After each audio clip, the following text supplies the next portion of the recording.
Stadium. It's Saturday evening football on LSC, your local sports channel. Well, hello, everyone. Mike Hauser on Paul Rowe, Brent Musgrove, Bob Henson. Doing the stats again for us tonight, Frank Edgar. And tonight, the Eastern Region Division V Championship game here at Darling Stadium. The Phoebus Phantoms, three-time reigning Division V state championship, will be playing host to the Norcom Greyhounds, coached by Larry Archer. And let's send the ball, send it down to Bob on the sidelines for a interview. All right, thanks, guys. I've got Stan Sexton here, Phoebus coach. Stan, first of all, you've had a lot of close games here. You've been trailing late, but you guys find a way to win a game. You guys just don't give up. No, that's a big positive of these kids. They fight to the very end. They play hard. They believe they can win, and they come out and they give everything they have. Doesn't mean we always play well every night, but they believe they can come out and execute and do what it takes to win a game. Well, you've had a lot of injuries, and some of the kids have gone over them, and some of them you've lost for the year. But the kids have responded. Those that were backups. Oh yeah, the young kids have stepped up that have been backups and really have given us a lot of playing time. We've gotten some of the injuries back. We had a couple of guys injured last week. They're not going to play tonight. But, the young guys got to step up. I mean, we can't use that as an excuse. It keeps right on going. They don't care over there on the other sideline how many injuries we got. And, we just got to play, and we got to come out and play Phoebus football. All right, we'll talk a little bit about Phoebus football. I'm talking about the line and the trenches. And let's talk a bit, first of all, about the offensive line. And I'm talking about Jenkins, Brantley, Jackson, Rakeemus Jackson, Wilson, and Jamar Jackson. And these guys they open up some good holes for you guys. Oh, yeah. We're probably not the biggest line you're going to see. We got some short, stubby, strong guys. But, they're good, they're quick, they're athletic. They do a great job of knocking guys off the ball. They're very strong. These guys have played and worked well together all year long. They have a good bond between each other. So, as the team goes, it's the offensive line. We call them the heartbeat of the team. And, for us to play phantom ball like we want to and running the ball, those guys have to be firing on all cylinders. And they've done a great job up to this point. Well, they really have, Coach. Now, you look over your defense, and I'm just talking about your four down linemen, and we're talking about Lewis, Jamal Jackson, Givers, and Wilson. But now Jackson and Wilson both ways. Yeah, and, we spell them on defense a little bit. We'll bring, we'll move Harry to defensive end, and we'll bring a couple other guys in, to play some, defensive line to get those guys a break. We'll give them sometimes a break on offense. So, but, we tell the guys, we're not going to have 100 guys on the team, but what we're going to have is the guys who are going to play are going to be able to produce and put us in situations to win. Those are guys who are going to play and get used to playing, 48 minutes. That's what you call quality, Coach. Exactly. All right, let's talk we're going to wrap this thing up, but I want to talk to you a little bit about IC Norcom. And I know you've seen the film when they played Hampton, but you've seen IC Norcom before. And pretty well coached team. Very well coached. Larry Archie has done a great job over there with these guys, picking up where Joe Langston had left off, and he's doing a fabulous job. He's got some speed out there. You'll see tonight those wide receivers can fly, and they're elusive. The quarterback, he can extend the play as good as anybody, by scrambling around and get somebody open. And Atkins at running back, that's you're gearing up to stop the pass and stop him from throwing the ball, and then they give it to Atkins, and he can hurt you with his legs. So they got a well-balanced attack, and we got to be on our toes, ready to go and play full 48 minutes of football. Well, Coach, first of all, congratulations on a fine year, and when you're practicing and it's Thanksgiving, it's always a good thing. Yeah, it's a lot of fun to be there with the kids on Thanksgiving Day and having a team Thanksgiving meal together. That's a lot of fun, and hopefully we can keep this run going. All right, good luck to you, Coach. Thank you. All right, let's go back up to the guys. All right, thanks. Good job, Dan. I tell you, tonight, two teams have seen each other before. Both teams come in tonight 10-2, and the winner tonight will advance to the state semifinals, which, as long as Phoebus wins, I believe will be here next Saturday. So it looks, hopefully. Yeah, I believe the Eastern Region will be hosting the state semifinals. There's your officials for tonight's game. Alan Denton is the referee. William Allen is the umpire. The lineman is Tim Matthews. The line judge is Frank Burton. Side judge is Calvin Hill. The field judge is Robert Calloway, and the back judge is Kenny Haynes. Those are the officials for tonight's game. And go ahead. And it is November the 26th, 2011. It is a Saturday night. It's 2 days after Thanksgiving 2011, and it should be a wonderful, wonderful, wonderful, wonderful game here tonight. Like Mike said, it's great weather. We got two good teams coming in here on a roll. Both teams have been they haven't been dominating their last few games, Mike. In fact, both teams have had to have comeback wins to get here. Yeah, both teams trailed last week. Each team was down 14-0 in both of the games they played last week and had to come back and win. And defensively, Norcom did a pretty good job against the vaunted rushing attack of the Hampton Crabbers, holding them to 26 yards total rushing in the game. I'll tell you what, that defense did more than a credible job. They did a very good job. They're averaging about 243 pounds on that front line, and they really did. They stopped Hampton when they needed to stop them, and that was the big key.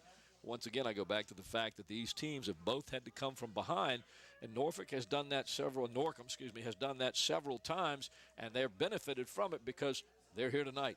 And they're playing one of the best teams that you're ever going to see in the state of Virginia, and that is the Phoebus Phantoms. Right. Well, let's send it back down the sideline where Brent has a special guest. Thanks, guys. I'm here with head coach Larry Archie. Pleasure. We were together last year at the same time, so we're one game further along, I think we are, Coach. Just to let the people know real quick, 26 years in coaching, 14 years in college coaching, combined 8 years with Norcom. Here you are right back in the playoffs again and moving along. Your defense last week was tough.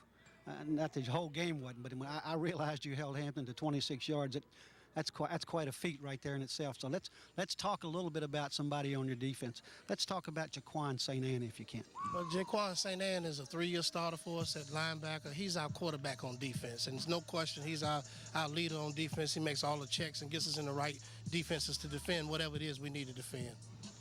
Well, you say he's a senior? Yes, he is a senior. Okay. Well, now we know about Saunders and Atkins. I mean, what these guys mean to Saunders, as you said in the paper. I mean, how he rolls, pretty much how the team rolls. But as far as your offense, let's talk a little bit about Powell, this wide receiver. This guy he's got over 500 yards receiving, 20 receptions, doing a heck of a job for you. Yeah, he is. He's a big play guy. He can make something happen on either side of the ball. But offensively, we try to get him the ball in space as much as we can, and he can go up and get the ball, and he can make a guy miss. So he's real important to how we do on offense. Well, to get you back into your team here real quick, we had a chance to talk over at Norcom, and you really surprised me with part of our conversation. You said last year your team you thought was a little bit more football savvy than this year's team, and yet here we are. So explain the difference to the fans out here. What you found different in this last question? What you found different between them last year and this year? Well, every year your teams are different. They have just like your children. All of them are a little different. I think one of the biggest thing is the football IQ isn't as high this year as it was last year. We had 3 or 4 guys, maybe I think 6 are now in college playing, so their football IQ was very high. I thought we were possibly a little more talented last year with some of these guys coming along, and so this year's team is just kind of a grinded out team. You just keep playing, and then we have enough playmakers to make something good happen for us at the end, and we've been fortunate. Well, it's shown. I mean, last week you and Phoebus, who are going to meet here tonight, down 14-0. I mean, there's 2 teams tonight. Looking at them on paper and the way the season's going, 10-2 and everything, couldn't be better. Yeah. But to end this, Coach, I want to thank you personally for you and your staff, the way you've helped our television station and everything every year to get all this stuff together. It's quite a pleasure to call you, Coach, and hope to get more in the future. Thanks so much. All right, guys, back up to you. All right, back up here. Good job down there, Bob, with Coach Archer of the Norcom Greyhounds. That was Brent. What did I say, Bob? I'm sorry. That's okay. They look alike. That was Brent. Yeah, they look alike. Well, one's just a little skinnier, that's all. Phoebus High School Phantom Pride won't be denied. Looking for number 4 this year, as they've won 3 in a row, and one other team in the district, I think, has done that once before, and the Hampton Crabbers won 4 in a row. But right now, we're going to be looking at the Phoebus Phantoms as they go up against Norcom. Norcom, Mike, that team has finally gotten over the hump, so to speak. They're here in the playoffs, one step from where they were. Now, the national anthem.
All right, as we get ready to play the 2011 Eastern Region Division 5 championship game here at Darling Stadium, the Phoebus Phantoms will be playing host again to the Norcom Greyhounds. So let's send it down the sideline where Bob and Brent have some final thoughts. Thanks, guys. What a pleasure, Bob. Into the playoffs, second week. A little bit of a surprise for us. Yeah, it really is. We got to do Norcom last year, and here they are in the second game this year after a tough victory over Hampton last week.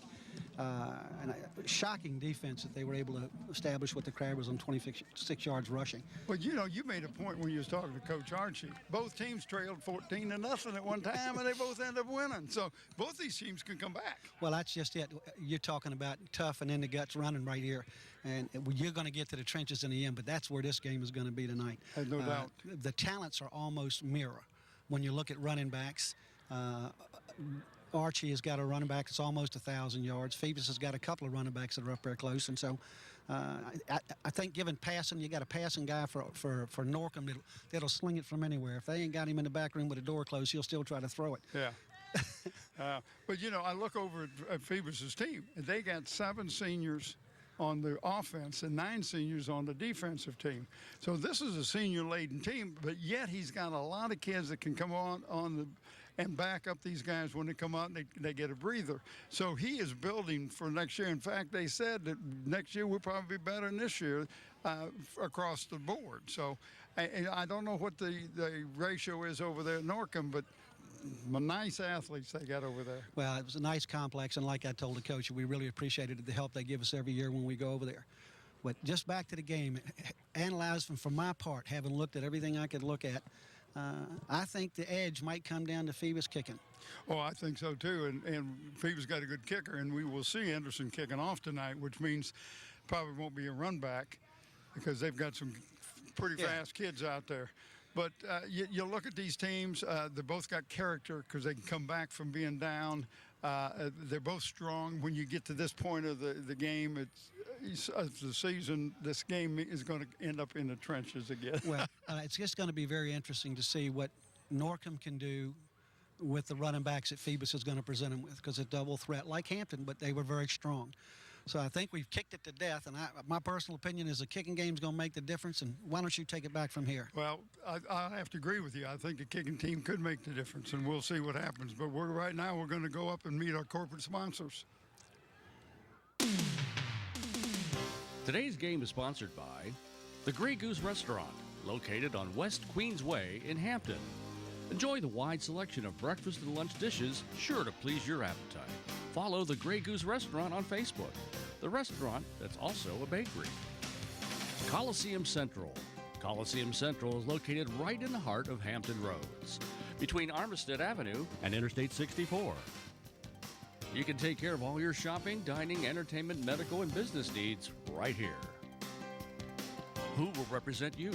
Hampton athletes use Made Men Management because it's the best sports agency in the best area for sports. Rico's Pizza, located at 55 West Mercury Boulevard in the Langley Square Shopping Center. Rico's Pizza is sure to hit the spot after the game. Call 723-6850 today to place your order. Tidewater Team Sports, located at 11839B Cannon Boulevard in the Oyster Point section of Newport News. Tidewater Team Sports is your one-stop sports headquarters for screen printing, embroidery, uniforms, and apparel. Call 594-0411 and talk to David Chubb or Terry McNamara. Sponsored in part by attorneys at Kaufman and Knowles, with offices in Hampton on Cunningham Drive across from Peninsula Town Center and in Newport News at City Center. Kaufman and Knowles. We can and we will. Park Lawn Wood Funeral Home, located at 2552 North Armistead Avenue. The funeral director is Vernon Kruger. Beach Hardware, located at 1951 East Pembroke Avenue in the Buckrow Shopping Center. Beach Hardware is your friendly local hardware store with everything you need to maintain your home inside and out. Eric Thompson Realtor. Contact Eric to buy or sell a home or property. Give Eric a call at 685-3172 or email him at eric@findhrhomes.com.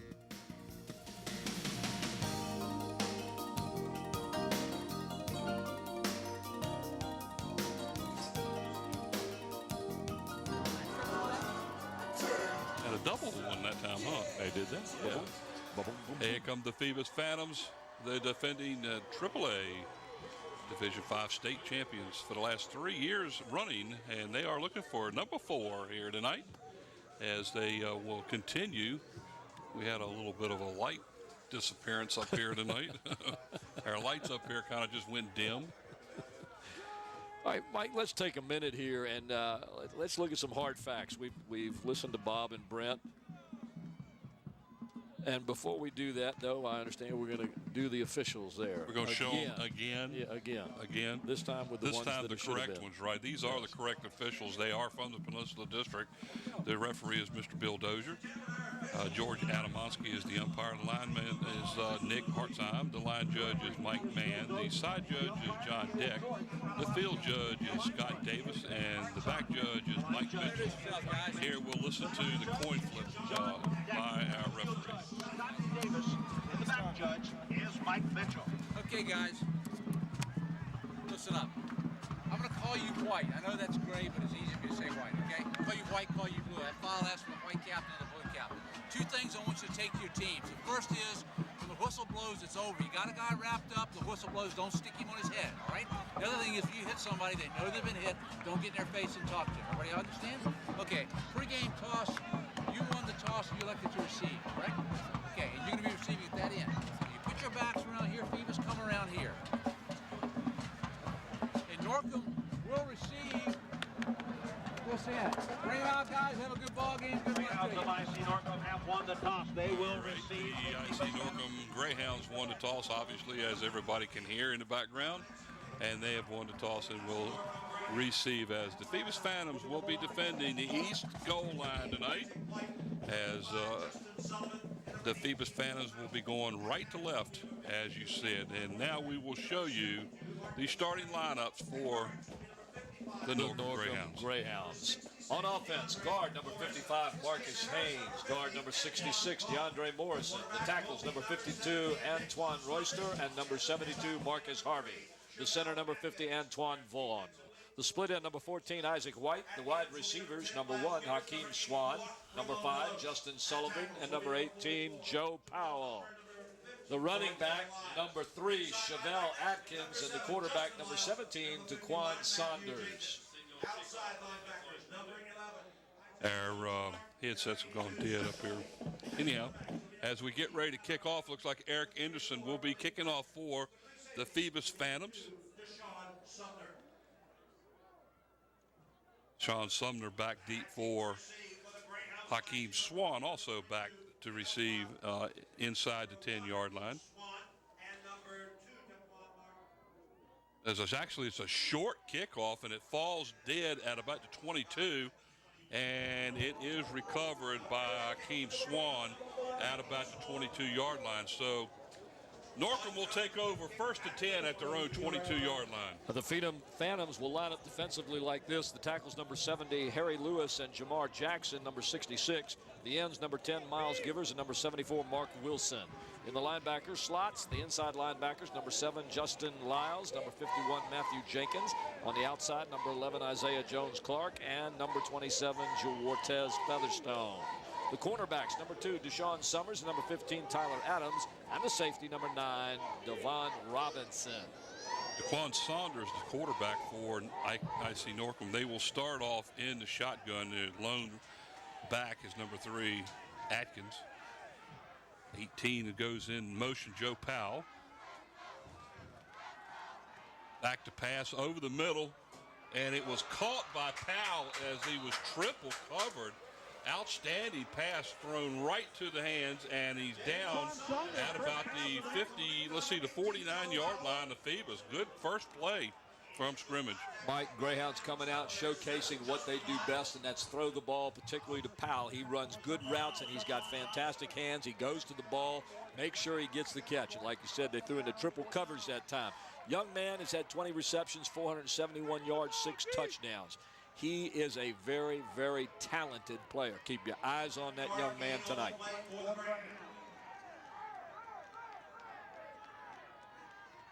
Saunders fakes it and throws the ball. Looks like it's to the back, number 25 on the play, Parker.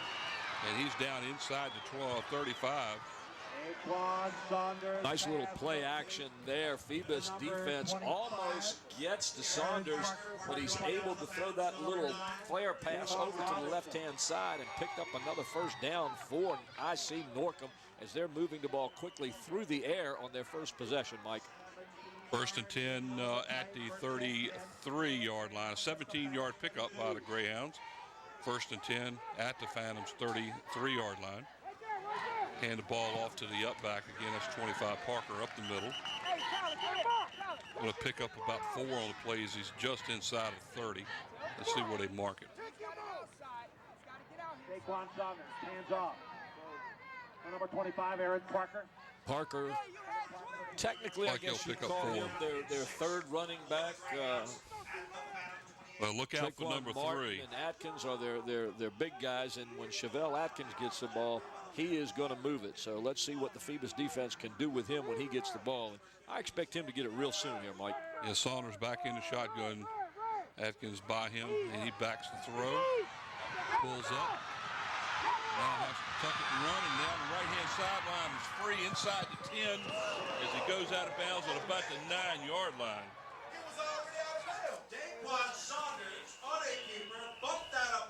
And there is an injured player all the way back here at the 35-yard line.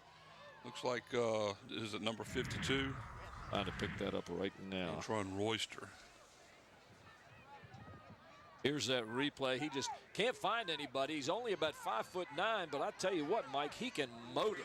He's got good sight for being a small quarterback. He just didn't find anybody open, got a good rush, tried to go again, and just had some good speed. When he got to the crease outside, he was able to get some extra yardage. Good job by the young quarterback for the Greyhounds. As the Greyhounds will have a 1st and 10. Actually, they'll have a 1st and goal at the 9-yard line. Greyhounds still impressive so far on this first drive. 3 plays and 3 first downs. And that was number 52 for the Greyhounds, Mike, and that's Anton Royster, a senior, 6 foot, 255-pound tackle. He helps bolster that front line. They average about 280 pounds on that offensive front line for IC Norcom, so this is going to put a big dent in their play right here if this young man can't come back or can't play at his full speed. And I don't like what I'm seeing. That looks like an injury that's going to keep him out for a little while here tonight, if not the rest of the night. Let's just hope it's not any worse than just a sprain or a little tweak there. Here comes the LSC replay as we see Saunders with the ball. And there's number 52 going back. It looks like he tripped on one of the Phantoms and fell over. Not sure what happened after that, but you can see Saunders with a good recovery on that pass play that just never developed downfield. They say this young guy can really see things out there, and when he does, he is able to make good plays. We just saw that happen. Absolutely. First and goal now at the 9 for the Greyhounds.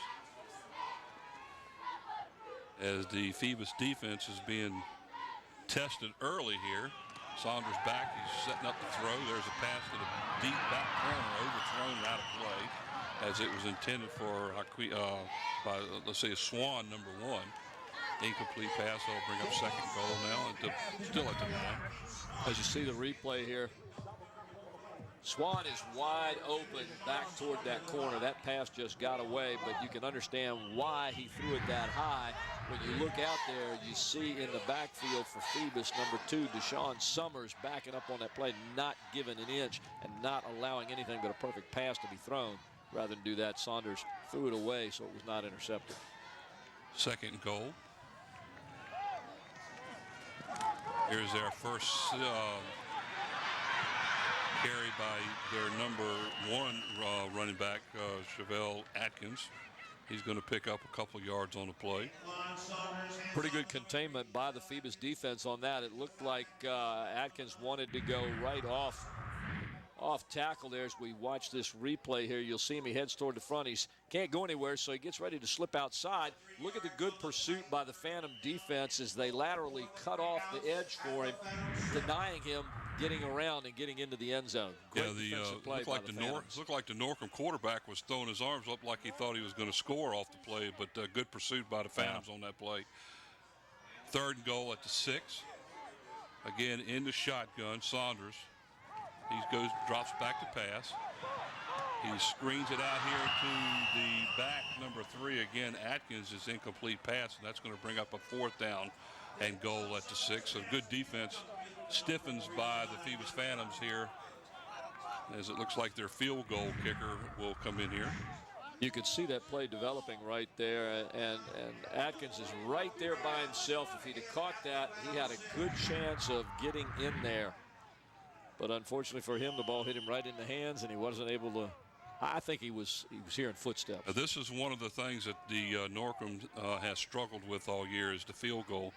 So and they that's fake why they it. do the shovel. A shovel pass to number 14 up the middle. Nothing doing that time. Isaac White was the recipient of the shovel pass, and the Phoebus Phantoms defense did a good job of containing them, and they will take over 1st and 10 at their own 5-yard line. The outside linebacker watching number 27, Juantez Featherson, says, I'm having none of this.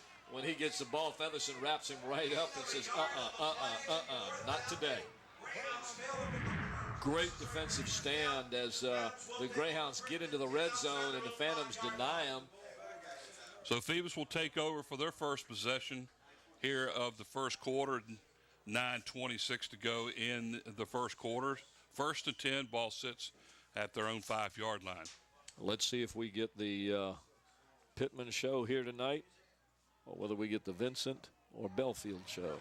Henderson will take the snap, hands off to Pittman around the left side, out to the 10, maybe the 11, give him 6 on the play, call it 2nd down and 4. Offensively for the Phoebus Phantoms at tackle, you have number 66, Jamar Jackson. The guard, number 62, Rakeemus Jackson. At center, number 51, Matthew Jenkins. The other guard, number 78, Walt Brantley. And the tackle, 74, Mark Wilson. The tight end is number 7, Justin Boombox Lyles. The split end, number 27, Juantez Featherson. The flanker, number 84, Ramon Deloach. Watch him. The quarterback, number 4, Eric Anderson. The fullback, number 30, Brandon Vincent. And the halfback tonight, you just saw, number 5, Anthony Pittman. It's Deloach in motion.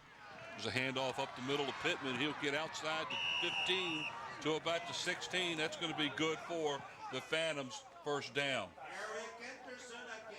Just ride this kid all night long when you can. Watch him. Pittman likes to get hit. He takes that ball. Look at him lower his shoulder, lower his head. He just goes into the players and says, stop me if you can, because I'm going to run you over. On the tackle that time was number 28, Antone Stiles, and also number 5, Justin Sullivan. I thought he had enough for the first. On defense for the IC Norcom team, the nose guard, number 55, Marcus Haynes. The 2 tackles, number 56, Montel Childs, and number 40, Marquel Saunders. The linebackers on the outside, number 28, Anton Stiles, and number 6, Breon Wallace. Inside, number 42, D'Angelo Bird, and number 9, Jaquan St. Anne. The cornerbacks, number 18, Joe Powell, and number 1, Hakeem Swan. The free safety, number 5, Justin Sullivan, and the strong safety, number 3, Chevelle Atkins. 1st and 10, just outside the 16-yard line. There goes Deloach in motion again. Hand off again to Pittman up the middle. Nice move. And he will be close to another first down. As I believe he's going to mark him at about the 27-yard line. So that'll be a gain of about 11 on the play. Watch the holes. Watch the blocking there. Look at the holes open up. There's 2 nice holes, and Pittman spots them, gets there quickly. He's not the fastest runner in the world, but he's very quick in spotting that hole and getting to it. So it'll be a 1st and 10 for the Phantoms at their own 27-yard line. Deloach split wide right in the I formation. Anderson again hands it off to Pittman. This time not a lot there. He might pick up a yard or 2. Just shy of the 30. Although it looks like they'll mark it at the 29. Jaquan St. Anne, one of the guys that the coach talked about before the game, was in quickly on that one. But again, if you watch Pittman when he gets hit, watch what he does. Pittman with the ball. Here comes St. Anne. Pittman just lowers his shoulder and picks up 3 more yards after he gets hit. Good hit by St. Anne that time, though. 2nd down and about 8, we'll call it. In the I formation. Deloach split to the left side this time.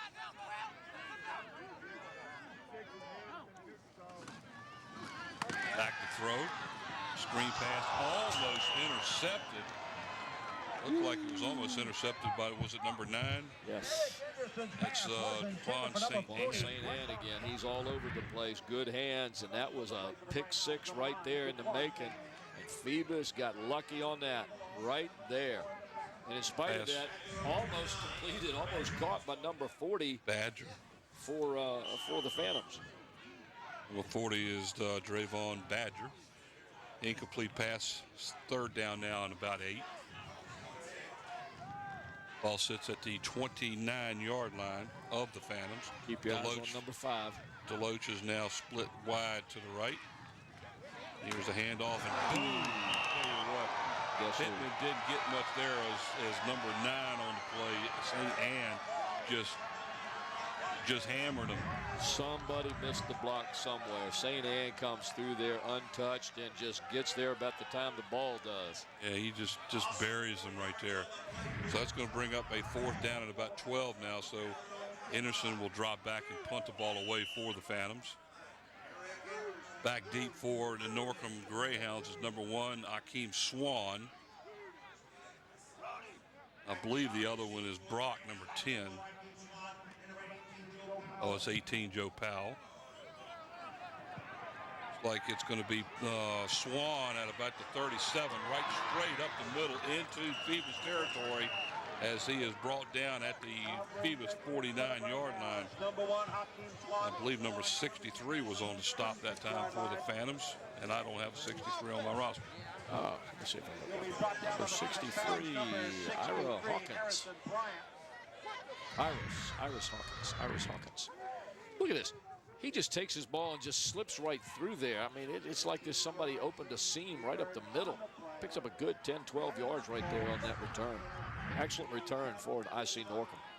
There's 6:22 to go here, opening period. No score as Norcom will take over 1st and 10 at the Phantoms 49. Saunders back to pass. It gets it off and skips it in there. That'll be incomplete as it was intended for Swan, who was wide open right over the middle. He was, and then Saunders was looking deep, though. He had 2 receivers down long, and he wanted to go vertical, something bad, but they were covered like a wet blanket on a hot night by the Phoebus Phantom defense. You like that, didn't you? That was good. And there was no way he was going to throw it there, so he took a couple stutter steps, re-looked, and sure enough had a man open, but couldn't get it to him other than on a 1 bounce, and that doesn't count. Incomplete pass, and that brings up 2nd down now and 10 from the Phantoms 49. Saunders under center, pitches the ball to number 2, Martin, and he gets outside to the left and gets near 1st down yardage. It depends on where they mark it at. Looks like he might be about a little bit short. And Martin will be brought down by the Phantoms. He's a quick little back, this Traquan Martin. He's rushed 66 times for 474 yards, has 7 touchdowns. He doesn't get much of the recognition that Atkins does, but I'll tell you what, when you give him the ball, if he can get outside, he's going to turn it up, turn it loose, and get down. Third down and about a foot, we'll call it. Look for Atkins to. No, one usually means 3 feet. I would look for a quarterback keeper, but no. Well, that's who got it. Atkins off the left side, breaks the tackle, gets inside the 30, and that'll be another first down for the IC Norcom Greyhounds as they are down to about the Phoebus 29-yard line. Well, that's what's going to happen sometimes when you get your defense up there on third down. You know you're just trying to get that 1 yard, so you're bunching everything and putting it in the box. And if you can get through that first line of defense, you're going to pick up a good 5 yards, which is actually what Atkins did when he picked up about 10. But that's, 5 and 10. 5 or 10, right? You get 5, then you get 5 more when you get past them. And, yeah, I remember John Riggins play 4th and 1, and boom, next thing you know, he's in the end zone. First and 10 at the 29. Saunders hands the ball off to Atkins around the left side. Defensively, the Phantoms had that one bottled up pretty good. He might have got back to the line of scrimmage, not much more than that. Yeah, the Phantoms' defense is fairly good at shutting off the crease outside. They're not going to let you anywhere near the edge. They've got good speed in that linebacking core there. Looks like he's going to pick up about 2. Make it 2nd and 8. Ball sits at the 27-yard line. Well, the Greyhounds to get yardage, they're going to have to get Atkins free up the middle somehow. They're going to have to get him off tackle, bust in there for 3, 4, 5 yards. They're going to have to make Phoebus pack it in real tight. Saunders so far is 2 for 6 as a quarterback with 46 yards passing. As Saunders drops back to throw over the middle, it's complete. Oh, look at that. He's down inside. I believe it's complete to number 3, Atkins. He's inside the 20. Close to a first down. He might be a little bit short. Did you notice how when Atkins got that ball, he turned around, and then he took one step. We'll see it on a replay here. Watch him as a great shot from ground level, too. Watch this. Look at him. Gets it there, turns, boom, boom, gets hit, and then dives for 2.5, 3 more yards after he catches the ball. Third down and less than a yard.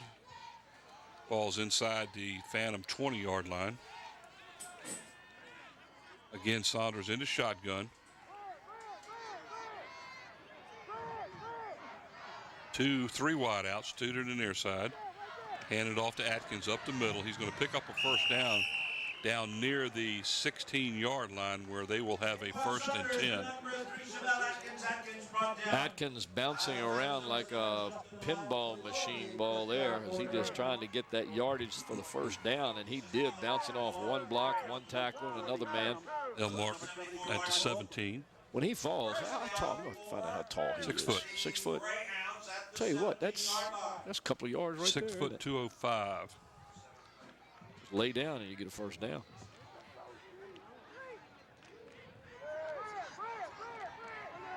Split backs beside Saunders. There's the handoff straight up the middle to number 2, DeQuan Martin, and he will go 17 yards for the first score of the game as the Norcom Greyhounds will take the lead 6-0. Well, here I tell you how quick he is and how he tries to get to the outside. And what do? They slip him up the middle. There's the quickness of him as he hits that hole right there. Look at the acceleration right there as he goes by every defender. And once he gets into secondary, it's just a matter of show me which way the end zone is. So in to kick the extra point attempt is Delano Wilson, and it's blocked by the Phantoms. And we were warned of this, Mike, that the kicking game for the IC Norcom Greyhounds lacked just a wee bit compared to the Phoebus Phantoms. And there we see a low kick that gets blocked. This could be crucial later on. We'll have to see what happens. Well, right now the offense for the Phoebus Phantoms have got to get in gear as it's now with 3:22 to go here in the first quarter play. Norcom now leads this game 6-0. Brent and Bob both said it may come down to the kicking game, and if Phoebus can respond with a score of their own, the chances of them getting the extra point are highly successfully good.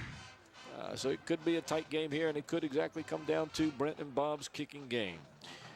Draycon Martin with a 17-yard touchdown run. The drive took 49 yards, 7 plays, and 3 minutes for Norcom to get on the board first here against the Phoebus Phantoms. It is November the 26th. It is Saturday, 2011. It's the region championship. Phoebus Phantoms and the IC Norcom Greyhounds. Looks like Breon Wallace will tee it up, number 6 for Norcom, as he will set it up to kick off to the Phantoms.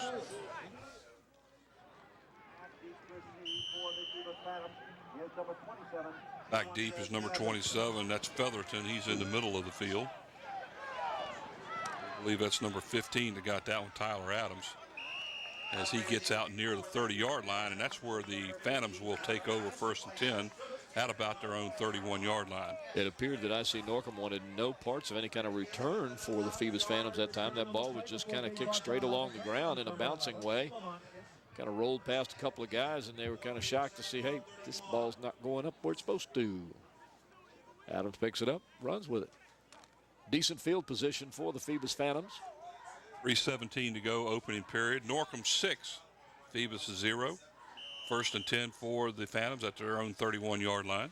You're watching LSC, your local sports channel. There's a handoff to Pittman right up the middle. He's going to pick up 3 or 4 and breaks loose as he gets near the 35. We'll see where they mark it. Number 5. They are riding him and riding him and riding him. Pick up a 4. Actually, probably more like 3 as they put the ball back on the 34-yard line. Call it 2nd down and 7. Well, if he can get 3 or 4 yards every time, as long as he can keep his energy and his breath with him, he can move the Phantoms down the field. Pittman again straight up the middle, and he will get to about the 38-yard line. He'll pick up about 4 or 5 on the play. Let's see where they mark it. Going to be about 3 yards shy of the 1st down. Mike, he doesn't want to stop when he gets the ball, does he? Watch this. He just plows into that line. Down goes the shoulder. Down goes the other shoulder. He's got 3 guys wrapping him up, and he is still moving on the ground. 3rd down and a long 2, we'll call it.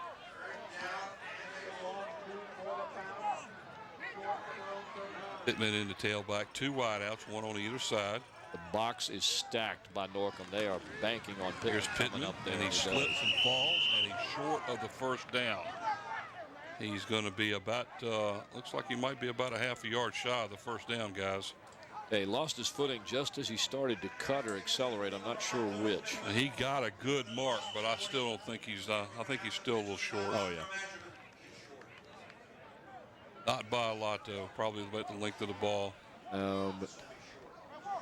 But he is short. As Bob's mate Tim would say, yeah, he's short by a few. He's short by a few. Whoa. Told you, he ain't by my much. Goodness. Oh, they is. gave him the 1st down. It's whoa. That was really closer than I thought. I like it. Yeah. Phantoms get a 1st down out of it. I like it. Pittman now has 8 carries for 29 yards, so he's averaging somewhere around 3.5 yards a carry. I'm not a mathematician, but it's pretty close. 3/8 is 24. So that's how I do my math. Ooh. Pittman again trying to get some room. And I tell you, you know, Norcom's defense is doing a good job right now. Did you see Breon Wallace, number 6, in on that play? He almost got the handoff. He's going to pick up about gain of a little bit more than 2. We'll call it 2nd down and 8. Watch I'm sorry, it wasn't Breon Wallace. It was number 64. I thought it was number 6. It was number 64. And let me see. Hardy, Daryl Hardy. Is that who that is? Yep. Daryl Hardy? He was right there. 2nd down and 8. DeLoach to the near side. Back to pass over the middle. It's complete to number 27 on the play, and that's Featherston. He's going to be about a half a yard shy of the 1st down. We'll call it 3rd down and about a foot. How about that? All right, 3rd down and a foot. I like that. Although it might be more like a half a yard. Henderson on the play action just rifles that one right in. It was an excellent catch by Featherston as he was guarded real well. And he was wrapped up pretty good there by the defense. Yeah, he had to go and get that one. That was good hands right there. Very So good. as the time clock continues to run here and towards the end of the first quarter, here's a third down and A foot. a foot. As Andy put up there, third and a foot. I didn't see it. Third and a foot. I like that. That was good. Andrew. Pittman will pick up a first down as we have 14 seconds left in the first quarter. When we get to the end of the first quarter, I'm going to have a question for Bob down on the sidelines here, because one of the players we haven't seen yet is Mr. Belfield for Phoebus, and he's their other running back. He's the one that usually gives Pittman a spell, and Belfield, good running back. We've come to the end of the first quarter of play as the Norcom Greyhounds lead the Phoebus Phantoms by a score of 6-0 here at the end of one. Here's that first down as Pittman gets spinning through the line and gets airborne to get that down. It is November 26, 2011. You're watching LSC, and we are bringing you this game from Garland Stadium, where I have a question for Bob that I mentioned a few minutes ago, and it's the fact that we watched Pittman go and go and go and go and go. Belfield we haven't seen yet. Bob, what's the story on Belfield? Belfield's the one that's hurt. Okay. One of the two players he was talking about that was hurt. I don't know that we'll see him tonight. As long as Pittman can continue to run and run hard like he is, I don't think they're going to bring Belfield in. If the young man is hurt, they're not going to take a chance to re-injure himself. Now the question is number 21 even suited up? I see number 21 on the sideline, and he doesn't look like he's got his full uniform on. I don't know. I'd have to go check that out. No, yeah, he's standing right here in front of the bench. He's not suited up at all, so it doesn't look like he will. That's going to put a lot of pressure on Pittman. Pittman can carry the load, and I think I'd give that man the ball until they could stop him. But every now and then you're going to need somebody to go outside, and that's where Belfield was a big help for this Phoebus Phantom team. With almost 1,000 yards, he could get to the edge and take it upfield and spread the defense out. Right now, look at Norcom. Everything's in the box. There's Pittman straight up the middle. He's going to pick up about 5 on the play. He's down near the 42-yard line. Straight up the middle on that play.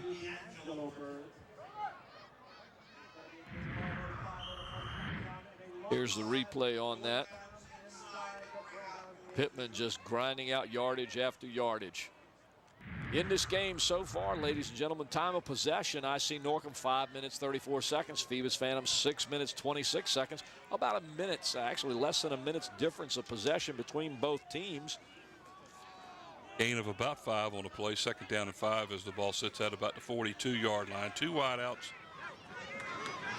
Pittman again up the middle. Breaks a couple of tackles. He's down to the 40. He will pick up about 2 on the play, but he's going to be about 3 yards shy of the first down. It'll be third down now for the Phantoms. Pittman just grabbing the ball, heading forward, dropping the shoulders, putting his head down. Watch number 40 Badger as he goes through there, clears the holes, sets up the front for him, and Pittman just follows him right on through. Third down and 3. Ball sits right on the 40-yard line of Norcom. This is the deepest penetration by the Phantoms in the game so far. Badger in place of Belfield in the backfield tonight. Looks like he's going to be one of the lead blockers for Pittman. Got some movement. They'll get a first down on that one as a good play that time by Anderson drawing Norcom off sides. So that'll give them 5 yards and a first down. You know, you see the Peninsula District teams do that time after time after time, and nothing ever happens. They get in a playoff, they do that, and they get the first down. Well, I guess the guys over in the play, on the south side are not used to seeing that, but the Peninsula District teams have a habit of doing that particular thing. They've been doing it for years. Yeah, it's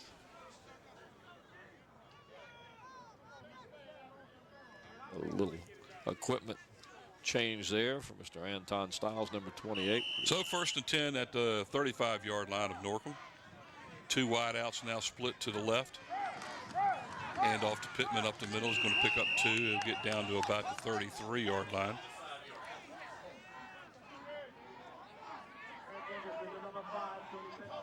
Down to 10:08 to go as the clock continues to run here in the second quarter.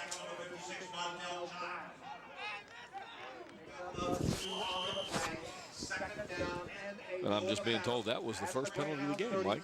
No wonder it's gone so fast. Yeah. The very first penalty.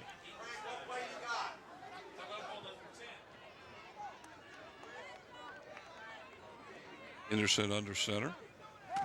Pitches the ball back here to Pittman. Gets a block out there. Flag right there. As he's forced out of bounds at about the 28-yard line. He's going to be a little short of the first down. He's going to bring up a third down and short now for the Phantoms. Watch the pursuit here of the Norcom defense. As Pittman comes around, they get over there very quickly, and yet Pittman is still able to pick up yardage. This kid can't be stopped. I'll tell you what, he just moves and moves and moves and moves and moves. Pickup of about 5 on the play. Third down and a long 2 for the Phantoms. They need to get the ball down to the 25-yard line for the first down. 2 wide outs to the near side. Deloach split on the inside. Here comes the blitz. There's Pittman again on the hand. He's loose inside the 20, and he's going to go all the way down. Touchdown Phantom. There it is. That time 27 spread out, Mike. Yep. And they had nobody there to cover. If they'd have filled the box again, they might have stopped. Watch his But look at replay. The defense is spread out. Here comes the blitz from the right side. And Pittman goes the other side, and there's nobody there. Nobody was home at all, and he's got nothing. So here's the green in kicking front of game him. we talked about earlier. Let's see how this goes about for the Phoebus Phantoms. Who is doing the kicking here? Is this? Look at that beautiful shot.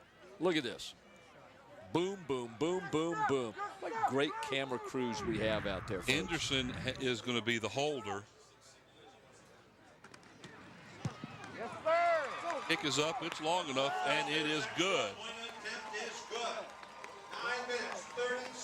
So the Phoebus Phantoms now are out in front of the IC Norcom Greyhounds with 9:30 to go here in the second quarter by a score of 7-6. 52 was the kicker on the play. 52, that's Dylan Crimp.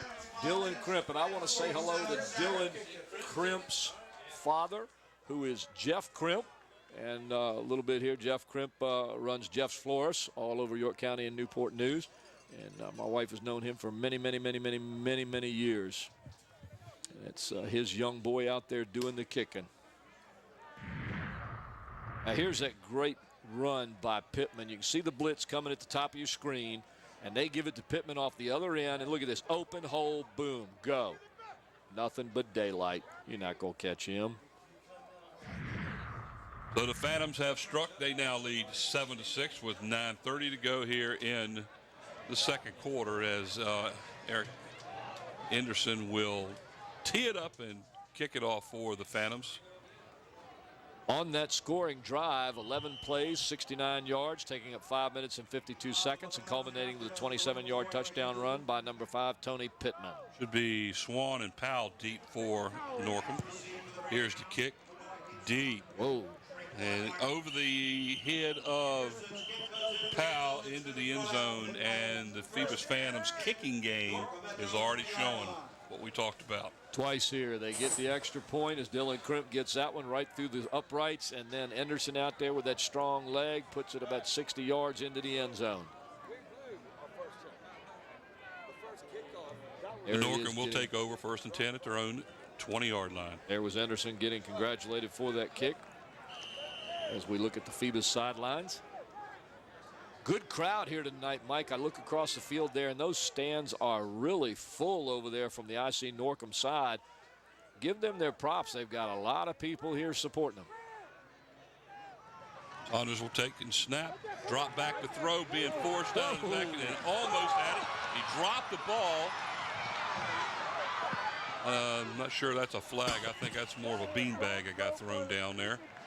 He got lucky, was enough to pick the ball up, and is going to pick up some good yardage outside the 25, looks like to the 26. Watch this. Look at this. He goes back to pass, slips, and the defender goes right by him. Then he loses the ball. 66 loses his helmet. He gets some blockers out in front of him and picks up a couple of yards. I tell you what, he really made something out of a busted play there. Yeah, he did. It ends up being a gain of 6 on the play. That's the quickness that he brings to this game when he's back there. It's interesting to find out how that number 66 lost his helmet. I mean, he's running down the field with a helmet in his hand, right? He was.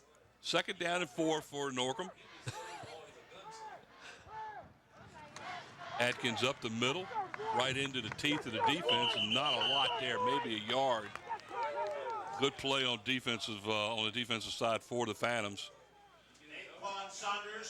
Well, if we had to compare Saunders and Pittman right now, obviously Pittman is a horse, and he's just running all over everybody. Atkins is just getting bottled up by this Phoebus defense. Credit that Phoebus line. Wonder if the loss of that lineman for Norcom's made a difference. I think it's a big difference because you got Harry Lewis, Jamar Jackson, Miles Givers, and Mark Wilson. They're just doing what they want down there right now. 3rd down and 4, no gain on the play. Back into shotgun, 4 wideouts as Norcom really spreads it out, and there's a pass down the field, and it's intercepted by number 9 for the Phoebus Phantoms, and that's Robinson, and he goes all the way down. Loses it. Fumbles the ball, recovers it, and they're going to have a 1st and goal. That ball just kind of floated out there, and you could see this coming. He was pressured by number 74, and then number 10 is all over him. This pass is just up there like a floating quail, and Robinson's eyes had to have been as big as saucers when he saw that ball, and he just took off running. In fact, I think he thought he might take that to the house. Good play on number 18 on that time, because I tell you, he almost allowed them to get a recovery, but the Phantoms have a 1st and goal at the 5-yard line. Now, if I'm IC Norcom, I'm going to put everybody on. Guess who? Yeah, Pittman.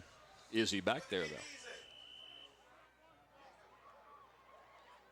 He's not even back there. So they're probably looking for Pittman, and he's not back there. What do we do now? Now, timeout is called by the Norcom Greyhounds, and we have 7:37 to go here in the 2nd quarter play.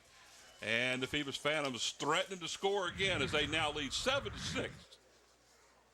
And there's the interception again. Replay. This is marvelous. And Bob, you got something down there for us? Let us have it. Hey, fellas, he intercepted that ball, and he came running down here, and I thought he was a ballet player doing pilates because he was jumping over people and got tackled right here at the 4-yard line right in front of me, dropped the ball, and then fell right on top of it. What a great job of interception, and then running it back and making sure he stayed with his blockers. All right, ladies and gentlemen, I want to remind you that today's 2nd quarter of this game is sponsored by Beach Hardware, located in 1951 East Pembroke Avenue in the Buckrow Shopping Center. There we see Dr. Shiflett, Superintendent of Schools, the young lady in the blonde hair, as she's enjoying this game right now, as the Phoebus Phantoms lead by 1 and have a chance to get another one right here as Pittman is back in. Henderson on the center there. He hands off to Pittman around the right side. Touchdown Phantoms as they have now opened this game up and lead 13-6.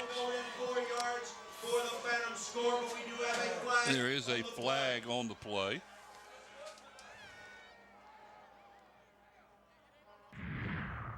Let's watch. Personal foul against right Norcom. So it's a personal foul that's being called against Norcom, and the touchdown will count.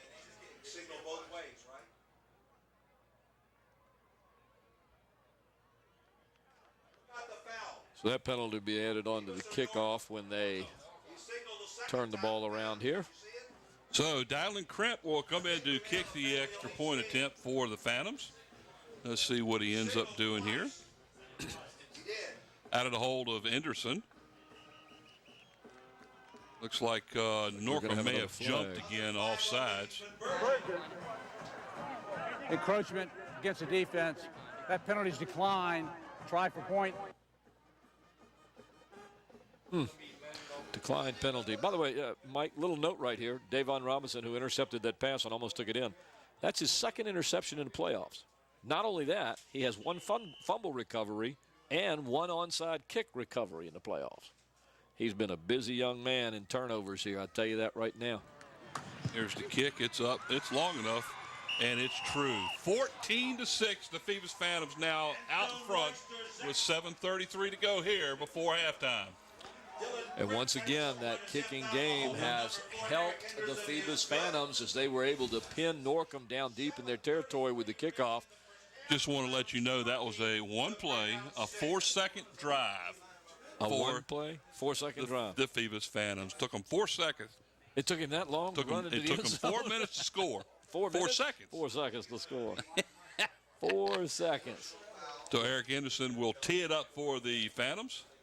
Ladies, after the looks like they're going to mark off the 15-yard personal foul penalty from the touchdown. Here's that replay of the interception. as you watch that replay, ladies and gentlemen, please realize that you're watching LSC on Cox Channel 48 and Verizon Fios Channel 23.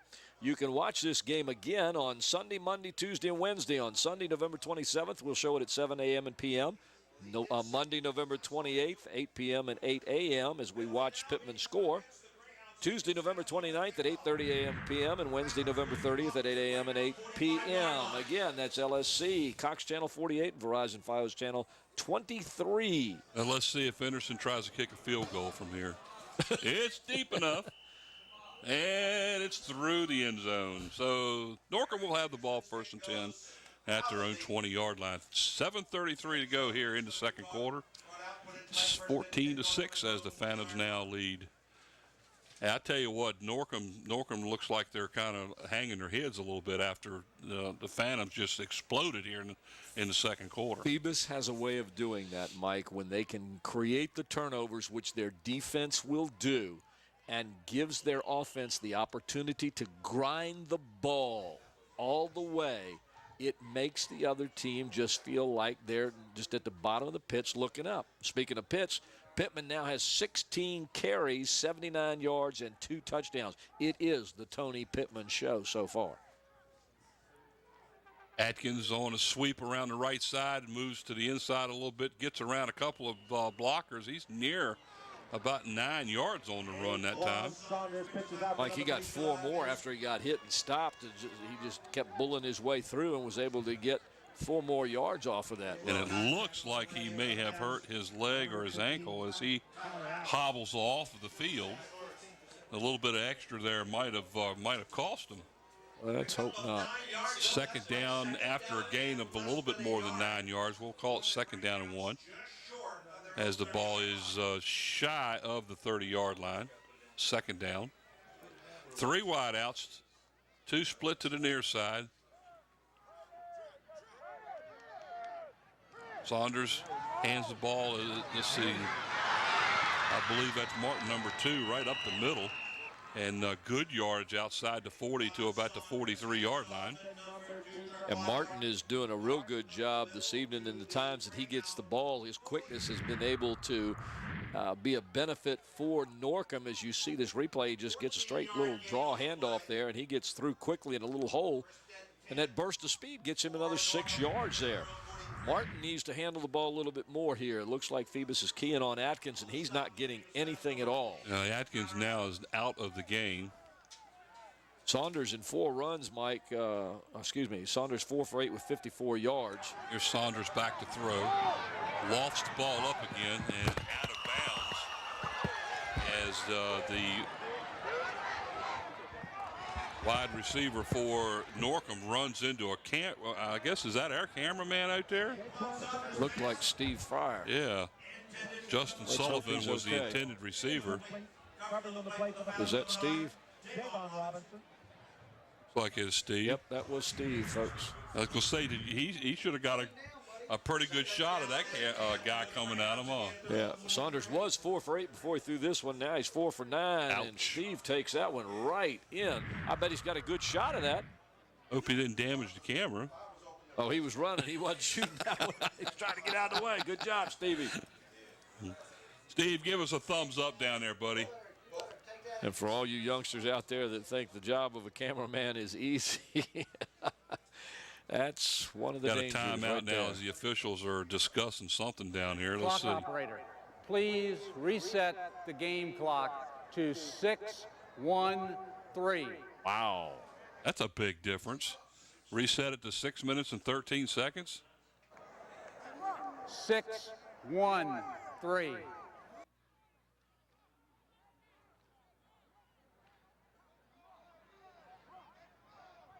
There it is.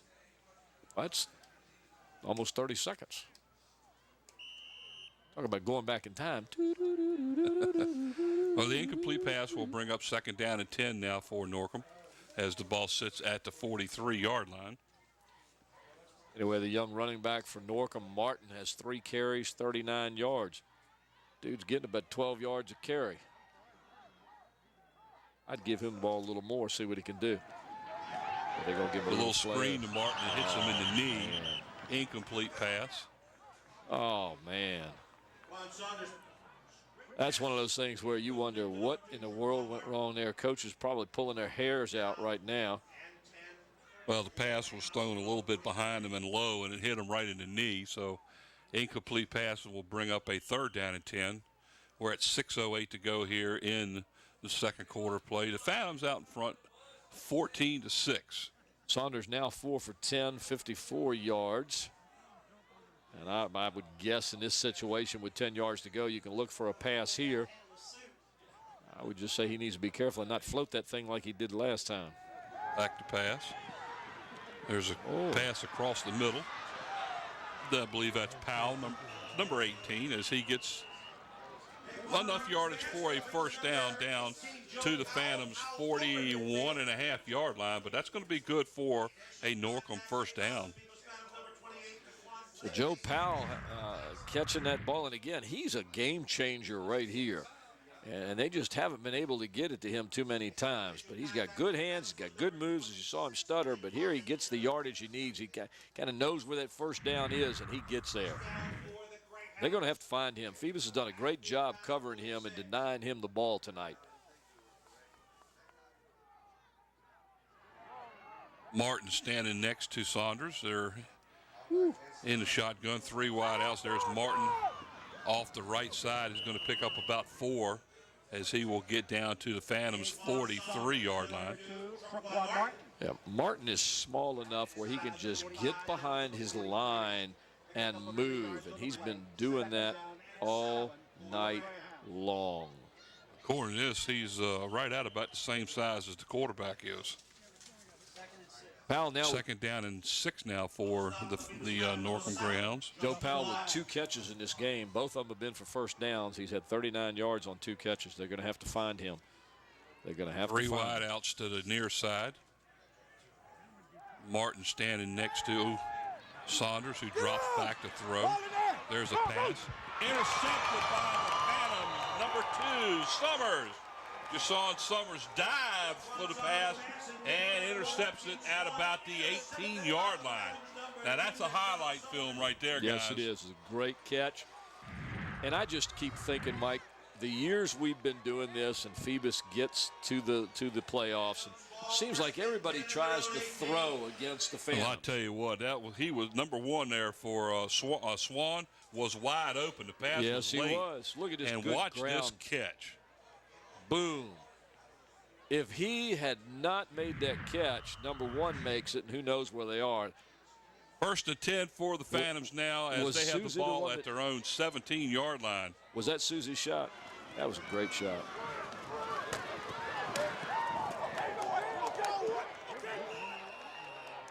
That would look like number 20. Was that who it was, Mike? Number 20? Number 40. Yeah, it was number 20. It was Octavius Matthews, and he's going to pick up, let's see, looks like he might pick up about 8 on the play. It'll be second down and about 2 from the 26-yard line, and we are having a running clock of, so the clock is stopped now because they went out of bounds. 4:45 to go, 4:46. Second down and 2 for the Phantoms. Again, it's November the 26th, 2011. You're watching LSC Cox Channel 48 and Fios Verizon Channel 23. As the Phantoms will call a timeout here with 4:46. Watch this. I love these ground level shots like this. Pittman gets the ball, Tavius gets it and just picks up that yardage. Well, let's send it down to Bob. Correction. He's got some stuff down there. Hey, guys, number 20 is Antonio Big. Oh. He's Antonio Big. He brought him up from the JVs. Ran that ball pretty good, didn't he? Yeah, he did. Antonio Big. Number 20 is Antonio Biggs. Yeah, and I gave it to you on the new Got sheet. it. Yeah, I just saw it, Bob. My bad. Just saw it. I did my Antonio job. Biggs. Yes, you did. Yes, you did. And I listened to what everybody was saying here.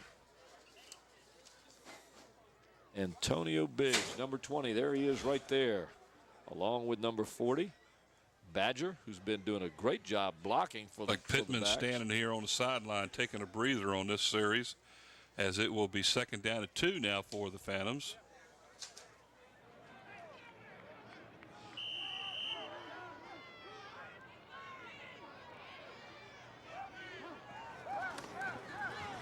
Henderson back to pass, throws the ball down the middle. Oh, just out of the reach of Isaiah Jones-Clark at the 40-yard line, and he was diving for it just like we had a little while ago. Yep. Just outside the stretched hands. Incomplete pass. That'll bring up 3rd down and 2 now for the Phantoms. Here's that replay. Henderson showing off his arm here as he's going vertical up top. He just fires that thing downfield. Nice pass, just out of the reach. He also got hit pretty good, too, after he let go of the ball. So 3rd down and 2 now for the Phantoms. See if the ball goes to Antonio Big here on the 3rd down play. Look at the box. Everybody in Norcom is in there. And there is a flag down, and then looks like somebody on that side of the field may have moved for the Phantoms, so that's going to cost 5. False start against the offense. 5 yards, remains 3rd down. So instead of 3rd and 2 now, it's going to be 3rd and 7. Ball sits at the 26-yard line. Well, my guess is that Biggs will get it, and he'll follow Badger. I'd say he'll probably come this way. Near side. Here it comes, near side. Great defense there that time just absolutely swallowed him up. Oh, man. Yeah, boy. Yeah, that was Wallace again, number 6. Wallace was right there, fought off the block of Badger that time and just stepped in front of Biggs. And loss of a yard on the play, so now the Phantoms are going to have to punt the ball away as the clock continues to run, as it's down to 4:13 here in the 2nd quarter play. Anderson in to punt the ball away. That's going to be an important possession for Norcom here.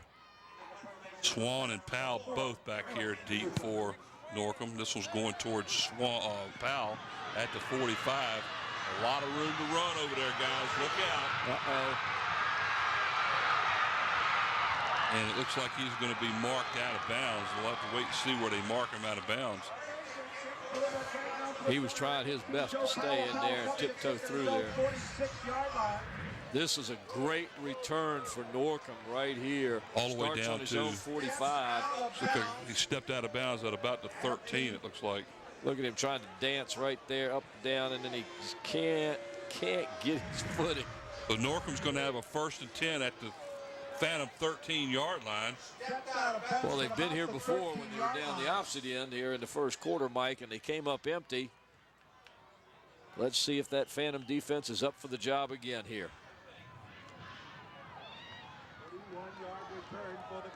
Saunders in the shotgun again, hands the ball off to Martin right straight up the middle. He's going to pick up maybe a yard as he gets down near the 11, and that's about it, as the front line of the defense for the Phantoms came up pretty good side at that time. They did that. And they're trying to use that quickness of Martin now as he's been able to break through on these small holes that are opening up. Gain of about a yard and a half. We're going to call it 2nd down and 8.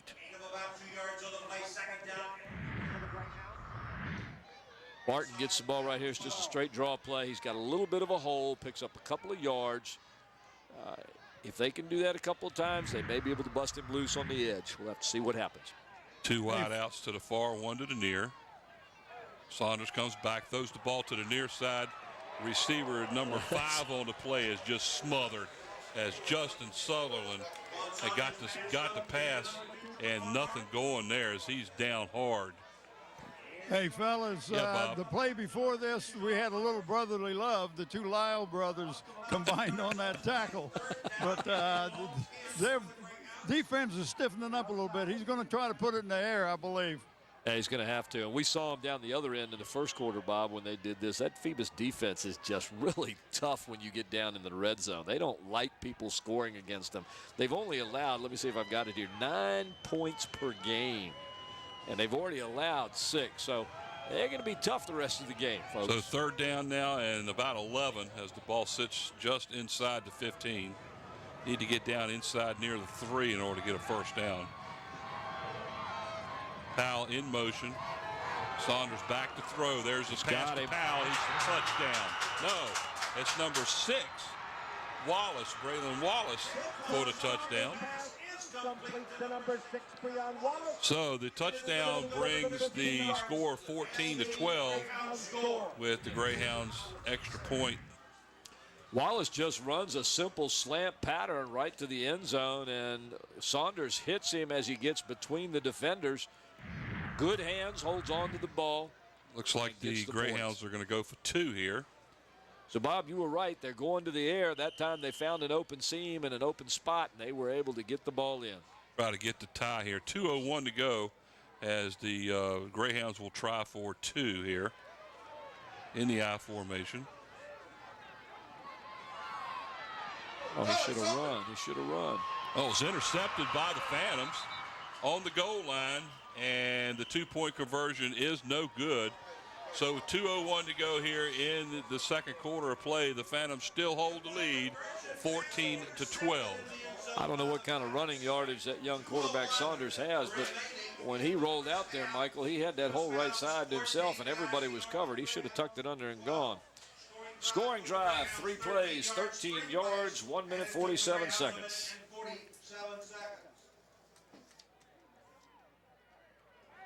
And here is that touchdown. Again, just a simple slant. There he goes, right there. Boom. Right over the head of the defender and into the arms of Wallace for the score. It almost looked like the defender didn't even know the ball was coming. Well, you had to put that ball exactly where Saunders put it, or it wouldn't be caught. It was a very good throw. It was. Fortunately for the Phantoms and unfortunately for the Greyhounds, the 2-point attempt was no good. So Wallace, who caught the touchdown pass, will tee it up now and get ready to kick it off for the Greyhounds. Here you see the attempt for the tie and the interception there. Saunders 7 for 14 in his passing department with 75 yards, 1 touchdown, and 2 interceptions. So the Phantoms, after the kickoff is downed at the 35-yard line, they will have it 1st and 10. Pretty decent field position. There's 2 minutes to go. So there's enough time here, and the Phantoms still have 2 timeouts to play with here. Again, ladies and gentlemen, this is LSC Local Sports Channel on Cox Channel 48 and Verizon Fios Channel 23.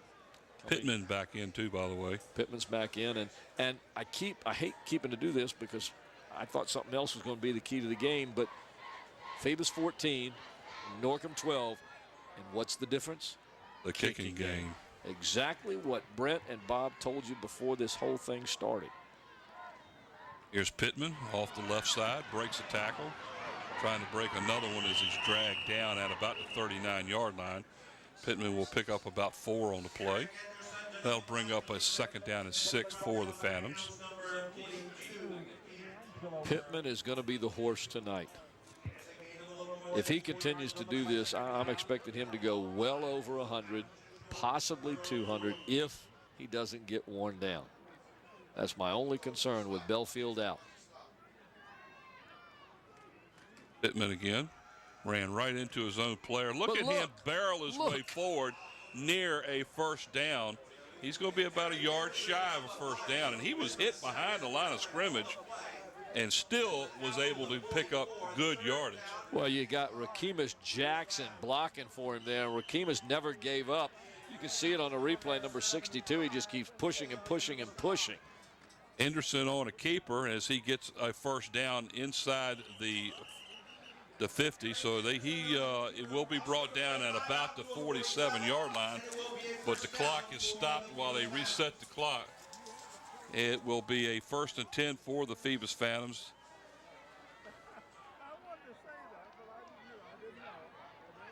57 seconds left here in the second quarter of play. And the Phantoms might be just content to keep this ball on the ground and go in with a 2-point lead at this point. They don't want to put it up and give Norcom another chance. And yet here they go. That's good pass play right there because he was able to pick up some good yardage and get out of bounds. That ball was caught by number 15, Tyler Adams. He'll pick up about 8 yards on the play. Let's see where they mark it.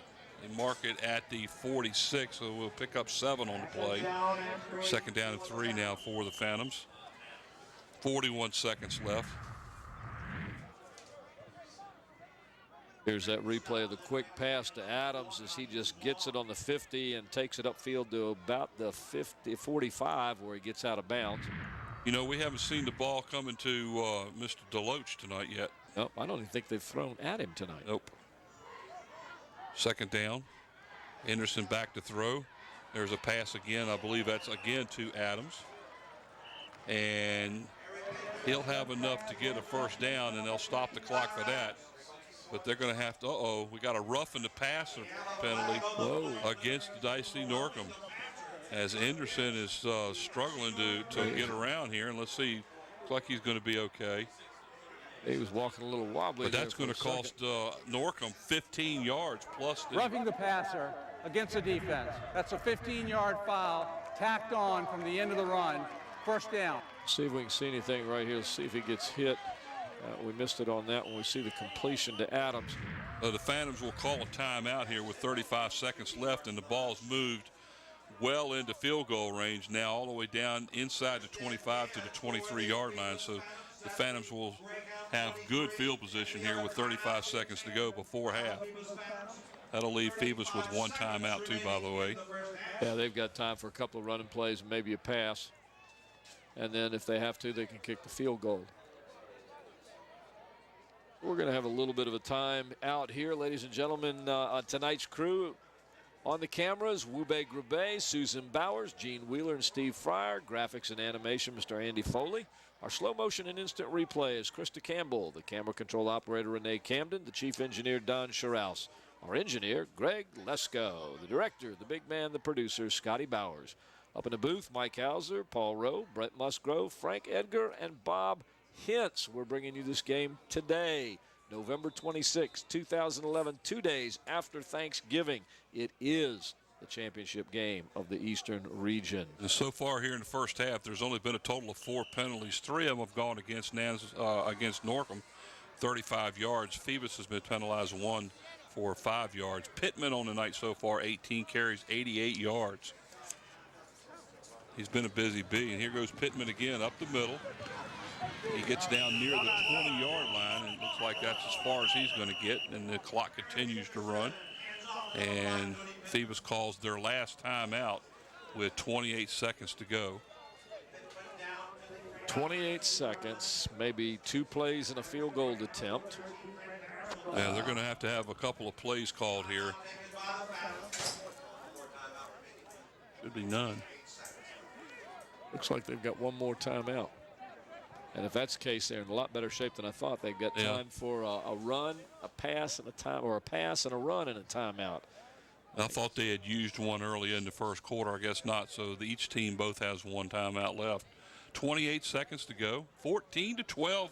What a game. Yes, it is. I think I'd give exactly what we were looking for. I think I'd see if I can find Deloach. They got to take a shot at the end zone. See if I can find Deloach in the end zone.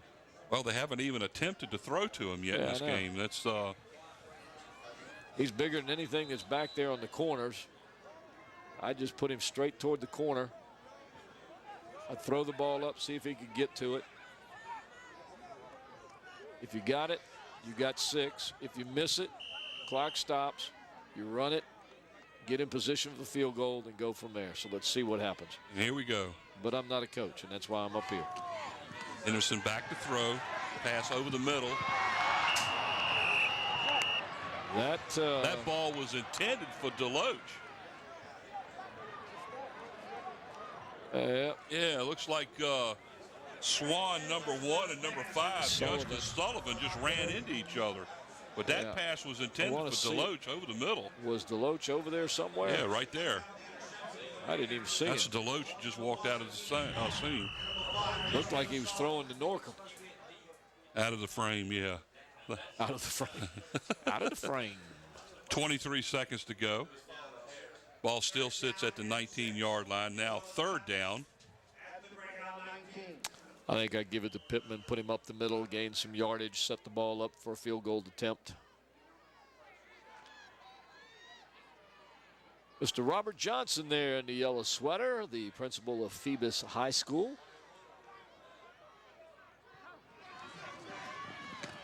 Oh, my goodness. There's a screen pass, and it was dropped. Oh, my goodness. Was that set up? Man, number Malik 26. Hawkins, number 26, and I tell you what, he had a lot of room, didn't he?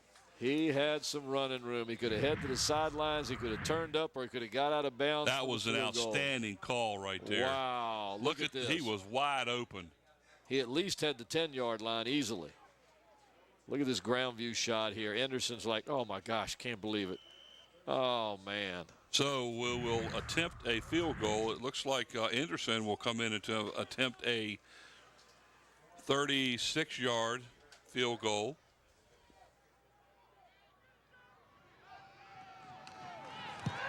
Kick is up. It's definitely long enough. And it's good. And I tell you what. It's no good. It's no good. Oh, it's no good. I'm sorry. It was wide to the left. I thought it was good.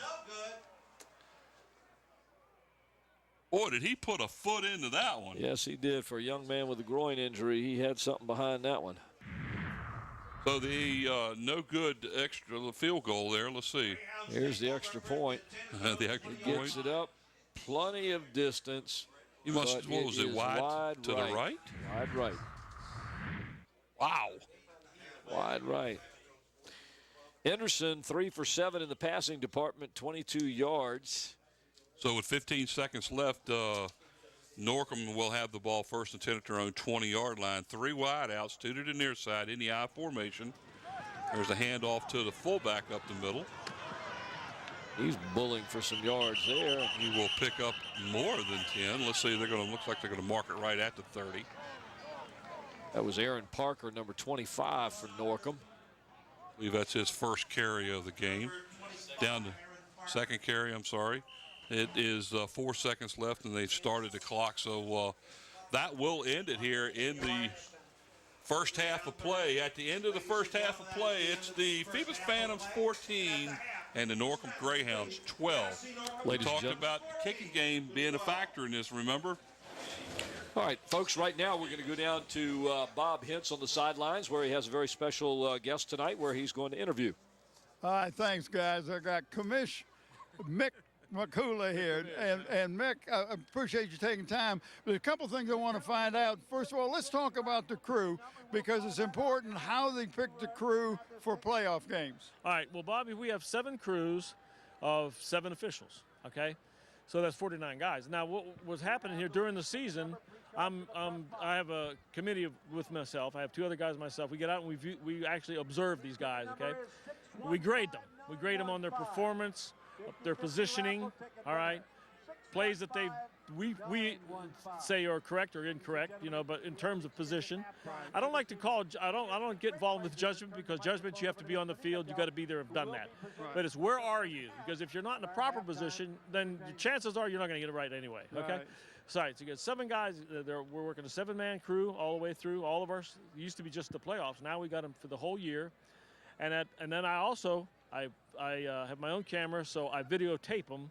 And we have our webpage called pfoafootball.org, and I put it up there for them to see. So not only that, but our younger officials in the association can value from that, because they can see, they'll hear me talking, and if they're out of position, I'm going to say so.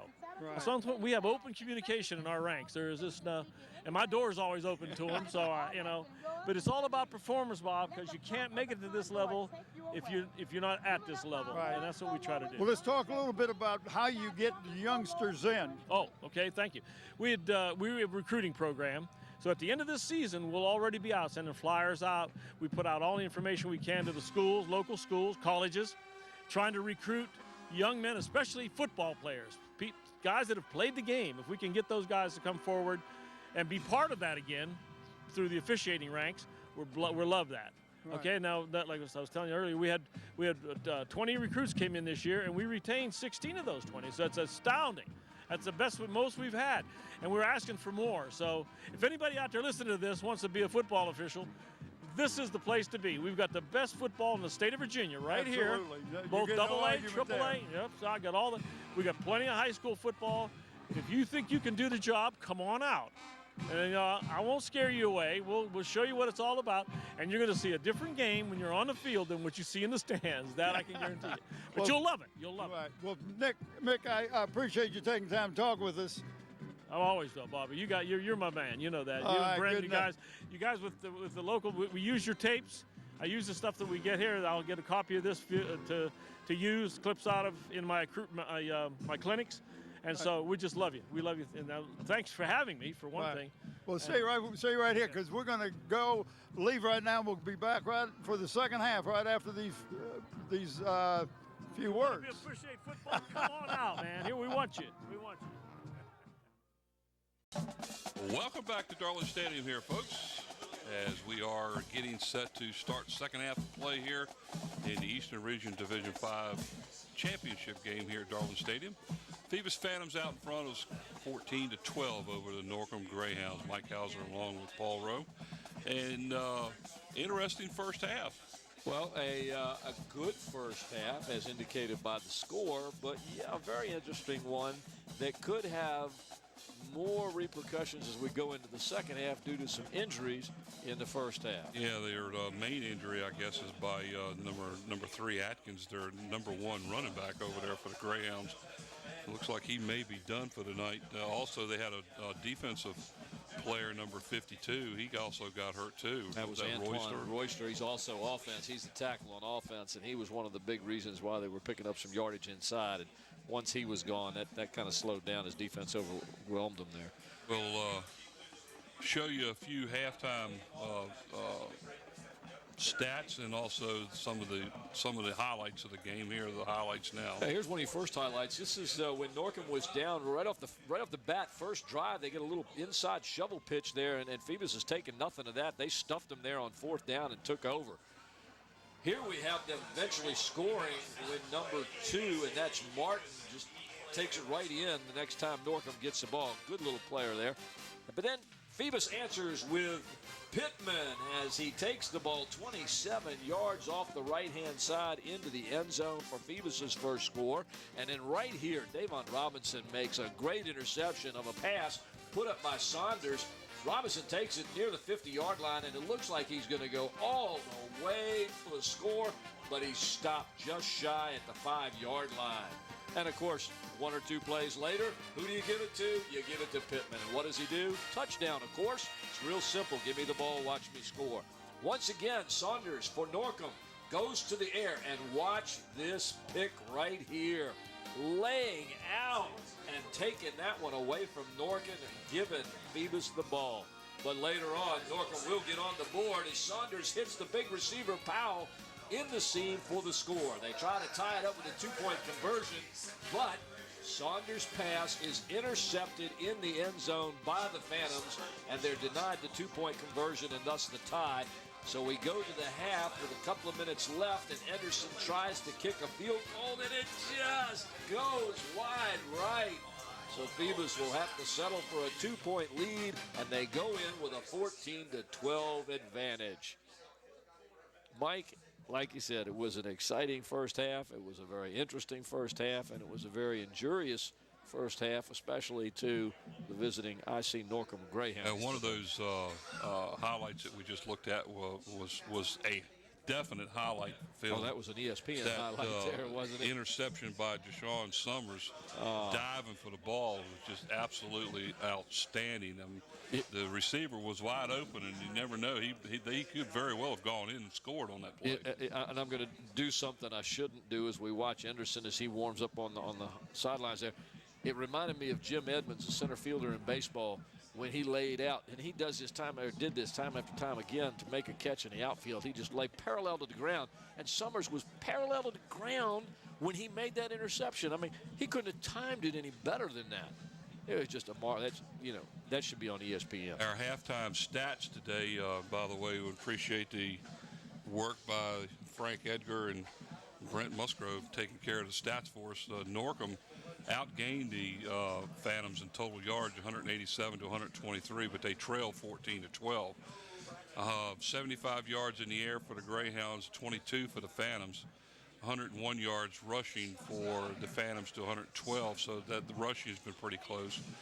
Penalties, though, 3 of 35. One of them was really a costly penalty. It was a roughing the passer call against the Greyhounds, and two turnovers.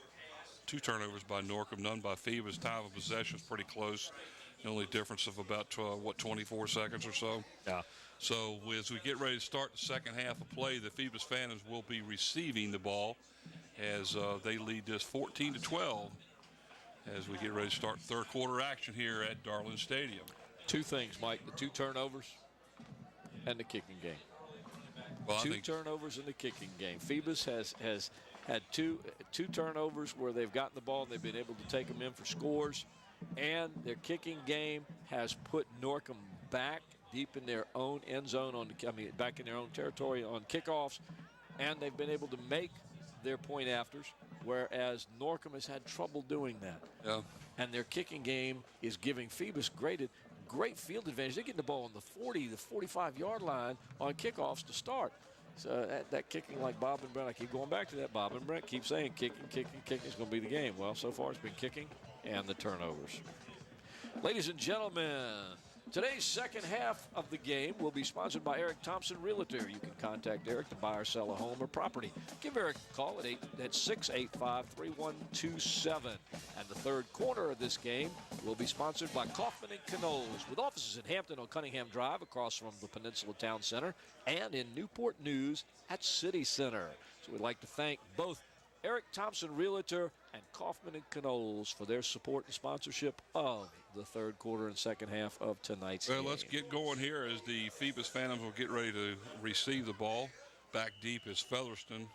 Alongside with him is another squib kick to the Phantoms, and it looks like they are going to down it again at about the 36-yard line, and that's exactly where they downed it last time. Yeah.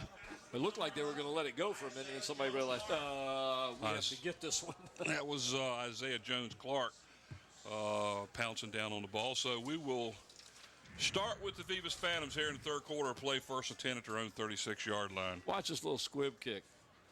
Just goes in that dead zone there, and they realize, ooh, player's coming. Get the ball. Cover it up. Cover it up. As Henderson trots onto the field now. First and 10 from their own 36 as the Phoebus Phantoms are out in front 14 to 12 here at the start of the third quarter of play. 2 wideouts to the far side in the I formation with Pittman as the tailback. He gets the ball, breaks a tackle or 2, and gets outside the 40 as he will pick up about 4 on the play. Folks, I'm not going to apologize every time you hear me laugh. I just enjoy watching this young kid run, and so does that young man right there. He is so happy for young Mr. Pittman. I just watch this kid, and I think, look at the drive. He just keeps going and going and going. He's getting great blocking up front. And look at number 40 up there. Guess who that is? Oh, that's the guy we've been talking about, Badger. He leads the way for him.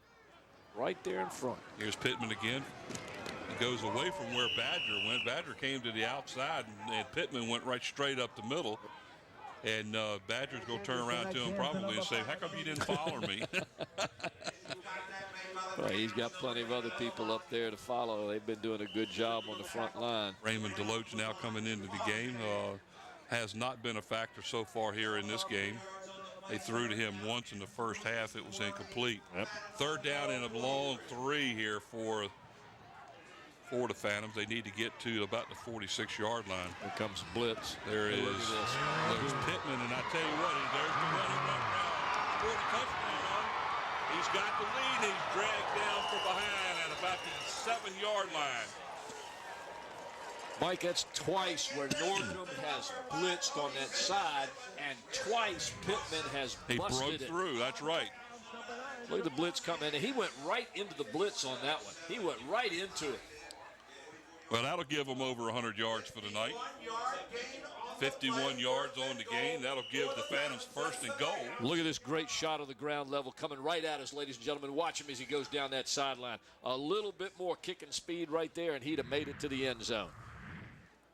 A little bit more what? Kicking speed. Kick them feet and get that speed. Here's Pittman again. Oh, he got hit almost as soon as he caught the ball. He'll lose a couple of yards on the play, and that'll be back near the 9-yard line. That had to be Jaquan St. Anne. Was that number? That was number 9 in there. Well, they set up in a full house backfield and with 2 blockers in front of them, and didn't help. No, somebody must have missed a block on that, because normally that play is going to get you some big yardage. So it'll be second down and goal. Ball looks like it's sitting at about the 8. You said Pittman had how many yards? He should have probably close to 100. How about 148 on 23 carries? I figured he would be over there. There's Pittman again off the right side. He will get down near the 5-yard line. That'll bring up a third down and goal.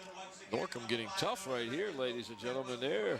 Well, this is what Phoebus did in the first quarter, remember? Yep, they sure did. Phoebus' defense tightened up there and was able to stop them on a 4th and goal. So here we go, third down and goal from about the 5.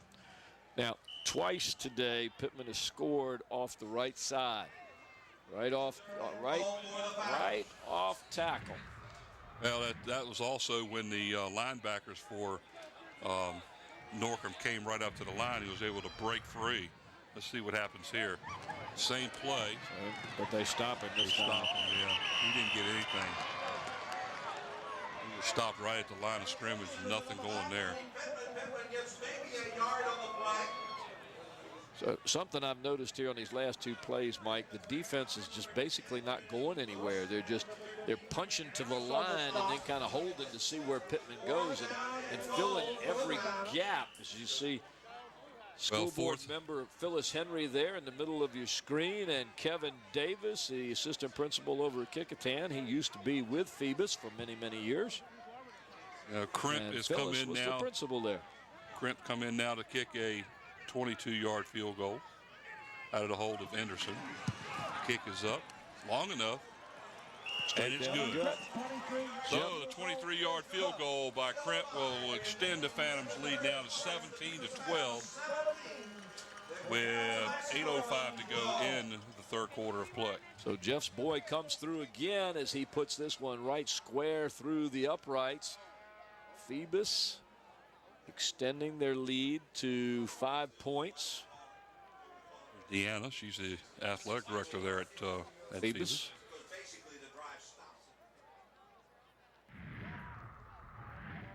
Here's a replay of that 23-yard field goal. Watch this, just right into it. Boom, that ball's up. Plenty of height, right down the middle. When you want the quick accuracy, you give it to Mr. Crimp. When you need the long one, you bring in Anderson. Unfortunately, Anderson with the groin injury this year, although it didn't look like it bothered him on length at all. There's your receivers there. I believe that's Swan and number 18, Joe Powell, deep for Norcom. As Anderson sets it up and is to kick off here. That last drive, 7 plays, 64 yards, took 3 minutes, 55 seconds, and ended with a field goal. It's going to be Swan from the 5-yard line, right up the middle. Look out, folks. If he can turn it. Forced out of bounds at about the 45-yard line. Let's see where the officials mark it. They will mark it at the Phoebus 45-yard line. So nice run back of about 49 yards. Didn't they have another good long run back in the first quarter, Mike, as we watch this one? Swan gets the ball here on his, 6-yard line? Goes right up the middle and then goes to the outside. If he can get that corner, he picks up more yardage. He just can't quite get past 2 defenders. Forced out of bounds by Featherston. So 1st and 10 for Norcom as they have the ball on the Phantoms 45-yard line. There's Martin on the handoff. He's hitting the backfield, breaks free, and here comes a flag from way back in the backfield. That flag came from way back in the defensive backfield. So that might be a possible face mask. Yeah, here. that's what I'm thinking. There's Anderson right there. Personal foul, face mask against the defense. 15 yards, first down. Well, you know, that official threw that flag 15 yards away from where the ball player carrier was, and the two officials that were right there, neither one of them threw a flag. That tells you that he could see had a that better thing. angle. Yes. Sometimes you got a clear lane right there, and you got to remember those other officials are there, but they got all the blockers and tacklers in front of them too. And we heard Mr. McCullough talk about positioning earlier at the half when Bob was talking to him, and that's exactly what that ref was. He was in position. That penalty took the ball all the way down to the 30-yard line. That's the first down. Here's Martin again around the right end, and was pulled down from behind by the Phantoms' number 7, Justin Lyles. Now, Mike, I meant to ask you a few minutes ago, and I apologize. I'm looking for Atkins. Is he there? He is not in the starting lineup. He's not on the field. All right, Atkins hurt his ankle or foot a little earlier. Martin looks like he's going to be doing most of the running, and as we said in the first quarter, this young kid gets on the edge. He turns it up and gets extra yardage big time. A 15-yard gain on the play. That's down to Look at him coming at us. This kid is quick. I'm impressed. I'm impressed with him, and Steve Fryer stayed right there with it that time and didn't get hit. 1st and 10 from the Phantom 15-yard line. Saunders again hands the ball off to Martin. Nothing doing there as he's tackled in the backfield by the Phantoms' number 10, Miles Givers. Givers was Johnny on the spot right there. He was well on the spot there. He was in the backfield when the ball was. Watch this great camera shot. Look at Givers. Nobody touched him at all. He just came in and said, well, where's the Also man? 4 on the play. 2nd down now, 14. Watch Joe Powell. Look for number 18 if he's in the game. If he's there, Martin, the young carrier for Norcom, has 7 carries, 55 yards. Good average. Watch number 6. I believe that's Wallace.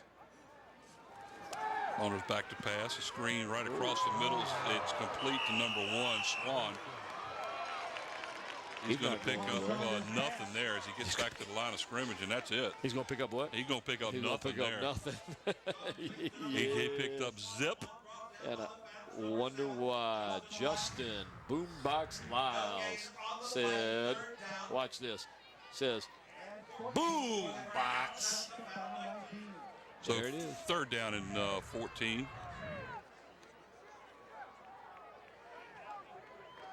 Third and 14. He's got to look for Powell on this one, so keep your eye for number 18.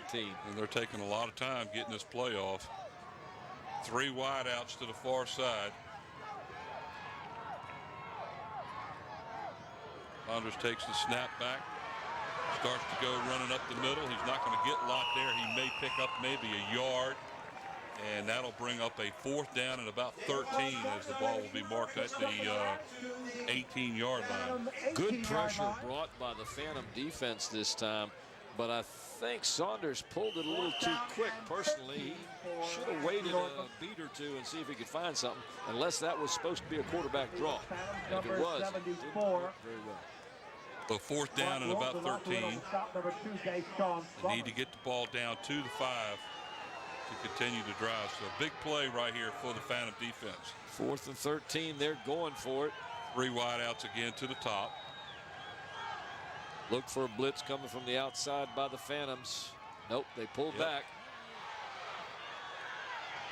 Saunders throws the ball, and it's going to be intercepted in the end zone. I believe that is again number 15, Tyler Adams. That's 2 of them that he's got in this game. And there's that 3rd turnover. Critical turnovers by Norcom is hurting them in this game. Saunders back has all day long to find a receiver. He just throws it to the wrong one. He throws it to the team in blue. That ball wasn't even close to one of his own receivers. 1st and 10 for the Phantoms after that stop at their own 20-yard line. That's the 3rd interception thrown by Saunders today. Up to this point, let's see, I've got something here on that. He had 14 interceptions for the year to go with 20 touchdowns. If Pittman off the left side breaks the tackle, is brought down by, I believe, number 40 on the play, and that is Markel Sanders.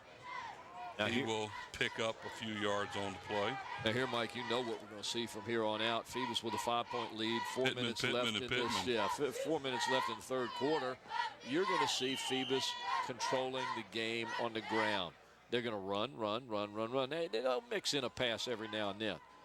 But it's well, this score is called right here control. will be big for the Phantoms. I think right now Phoebus knows they've got control of this ball game, and they're going to show you how to do this. Second down and 8 after a 2-yard gain. There's Pittman right up the middle and is brought down just shy of the 30-yard line. So it's going to be about look at this. It'll be 3rd down and 1.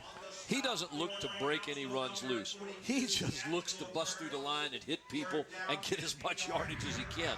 If he gets out there and finds out that he's still on his feet, he just keeps on going. Lyles comes into game as a wide receiver. 3rd down and 1. Key play here for Norcom to try to stop them right here. They better fill the box right here, folks. They better bring those guys in and fill the box. They're all right up on the line. And there's a handoff, not much there. I don't think he got to the, the official on the far side is giving him the first down.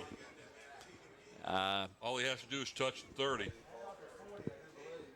Yep, they're giving it to him. Yep. There's a good spot for him, right on the 30. And that play happened to be on the opposite side of where we could see a good shot of it. All he had to do was touch the 30, and it looks like he got the distance of the ball pass. I thought Norcom's defense had stopped him shy of it, but second effort must have got him the first down. 1st and 10 for the Phantoms at their own 30. Drive will continue. Clock also continues to run at 2:45 to go here in the third. 5-point lead by the Phantoms, 17-12. They're really bunched up right now, aren't they? Yes, they are. There's Pittman. That's why. But look, doesn't matter. Pittman is brought down by number 9, St. Anne. And Pittman will pick up about 4 on the play as he gets out near the 34-yard line. I'm guessing he's going to hit 200 yards in this game. He's got over 150. We got another quarter to go. And you know he's going to shoulder the load. 2nd and 6. He's got 164 yards, they just told me from here. Here's Pittman again, right straight up the middle. But look where he ends up. Look where he ends up. Look where he ends up. He ends up on the old side of the 35-yard line near the 37. 20 players were in one place, and he went right into it and still picked up yardage. Watch, there was no wide receivers out on the play. Everybody was jumped up within about a 15-yard spot there. All 22 players, and he still picks up about 4. 3rd down and 4 as the ball sits at the 37-yard line. They got to get outside their own 40 for the first down. What's that? Courtesy baby shot. 2 wideouts, 1 on either side now in the I formation. Pittman again is the tailback. Anderson back to pass. Look at the wide open. Ball was thrown behind the receiver, and it is still caught as the pass went to Featherston.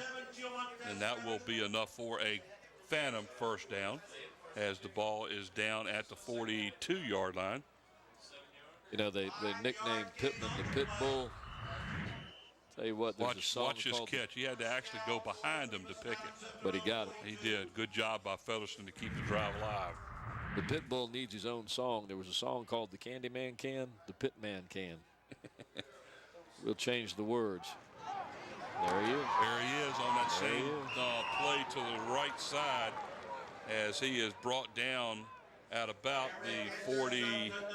It's like they're going to mark it right inside the 50-yard line, right on the 50-yard line. Gain of about 8, 2nd down and 2. He's going off that right-hand side, and I'm trying to figure out whether it's Jackson and Jackson on that side or whether it's Brantley and Wilson on that right side, but he's been following them all night long.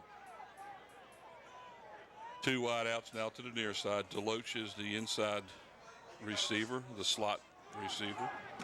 There's a handoff to Pittman, and nothing doing there as number 9, Jaquan St. Anne, was just, I mean, he was Johnny on the spot. He is going to lose 5 on the play. They had about 4 or 5 people in there that time. We have come to the end of the third quarter of play. So at the end of 3 quarters of play, the Phoebus Phantoms lead the Norcom Greyhounds 17-12. Watch this hit here at the end of the third quarter of play. Yeah, Pittman just gets unloaded on right here. He gets the ball and the shot at the same time. Look at that. Boom, boom. St. Anne is in there. He's a beast. St. Anne is a beast. Is this one of the only loss of yardage Probably the Phantoms have had? Probably. So it's going to end up to start the fourth quarter play. It's going to be a third down and about 7, I believe. And ladies and gentlemen, today's game is sponsored by the Grey Goose Restaurant located on West Queensway in Hampton. You can get breakfast menu items, including their famous toasted buttermilk biscuits. It's also sponsored by Rico's Pizza, located at 55 West Mercury Boulevard in Langley Square Shopping Center. And by Coliseum Central, located in the heart of Hampton Roads between Armstead Avenue and Interstate 64. And by Made Men Management, where Hampton athletes use Made Men Management because it's the best sports agency in the best area for sports. And by Tidewater Team Sports, located on Cannon Boulevard in the Oyster Point section of Newport News. And today's fourth quarter is sponsored, as always, by our friends at Park Lawn Wood Funeral Home, located at 2552 North Armistead Avenue, where the funeral director is Mr. Vernon Kruger.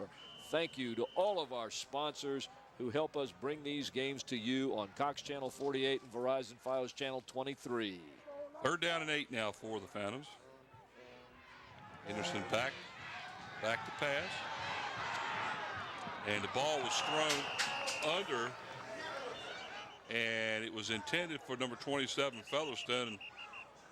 It was thrown under and incomplete, so the Phantoms are going to have to punt the ball away. And as you watch this replay, something I caught out of the corner of my eye. I believe there is a flag, too, by the way. It looked like... Sideline warning against Norcom. Fourth down. He underthrew that ball. The Loach was wide open. The Loach looked like he had 2 steps on one defender out there and was open to the inside part of the field. Anderson, for some reason, never looked at him.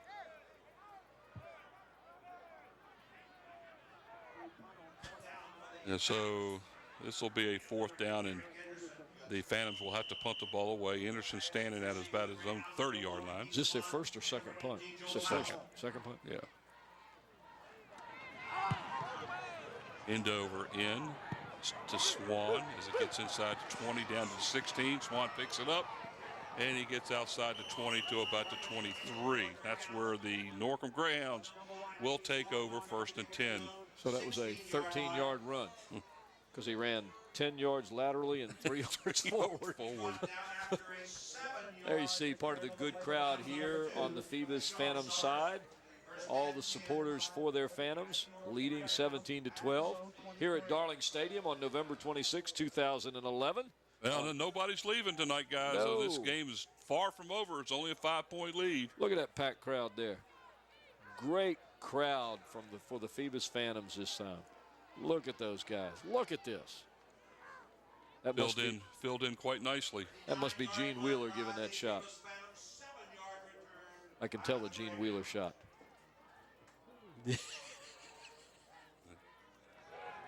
Saunders back to pass. There's the pass. It's over the middle, wide open. It's completed. And that's number 6 on the play. He breaks free. That's Wallace down the left sideline. Out of bounds inside the 15 at about the 13-yard line. Big play right there. That is. Wallace picking it up as Powell has not been much of a factor so far. Watch Saunders as he looks like he's going to pull it down. He hits Wallace on the run, and he gets it with one hand and brings it down. And if not for number 15 on the Phantoms, is that Adams again? Yep. That boy's been all over the place tonight. If not for him, Wallace goes in. But, Mike, we've had this before. They had a long play. Get down here and watch the Phantom defense. 64 yards on the play. It'll be first and 10 now inside the 15-yard line. Martin on the handoff up the middle near the 10. Pick up maybe of about 3 on the play. That'll bring up a second down and 7. With Atkins out due to a leg, ankle, foot injury, we're not sure which. the bulk of the running goes to Martin have an as we injury. see Lyles down on the ground there. That's Justin Lyles on the play.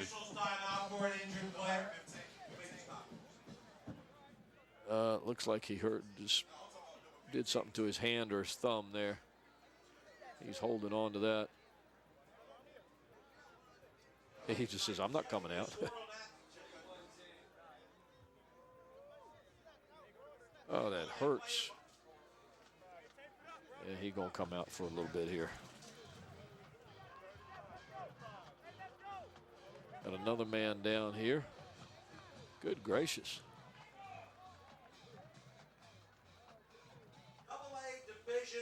Who is that down there? Did you see? Looks like number 11. That would be Isaiah Jones Clark. At the end of 3 quarters of play, Grafton 21, the Cortland Cougars 10. The young Norcom quarterback, Mr. Daquan Saunders, who was 81 for 201 coming into today's game with 1,531 yards, is 8 for 17 in this game for 139 yards. He has 1 touchdown, and he has 3 interceptions. On the year, that gives him 17 interceptions and 21 touchdowns. Here we go. Second down now and about 6 for the Greyhounds. Saunders on a keeper to the left side. He will walk in untouched as the Norcom Greyhounds have scored and taken a lead here, 18-17. And that's the one play, Michael, that probably Phoebus was not looking for at all. No. You're looking for Martin to get this ball and go in, and he gives the play fake to him, and everybody was going that way, and Saunders is just able basically to just waltz into the end zone.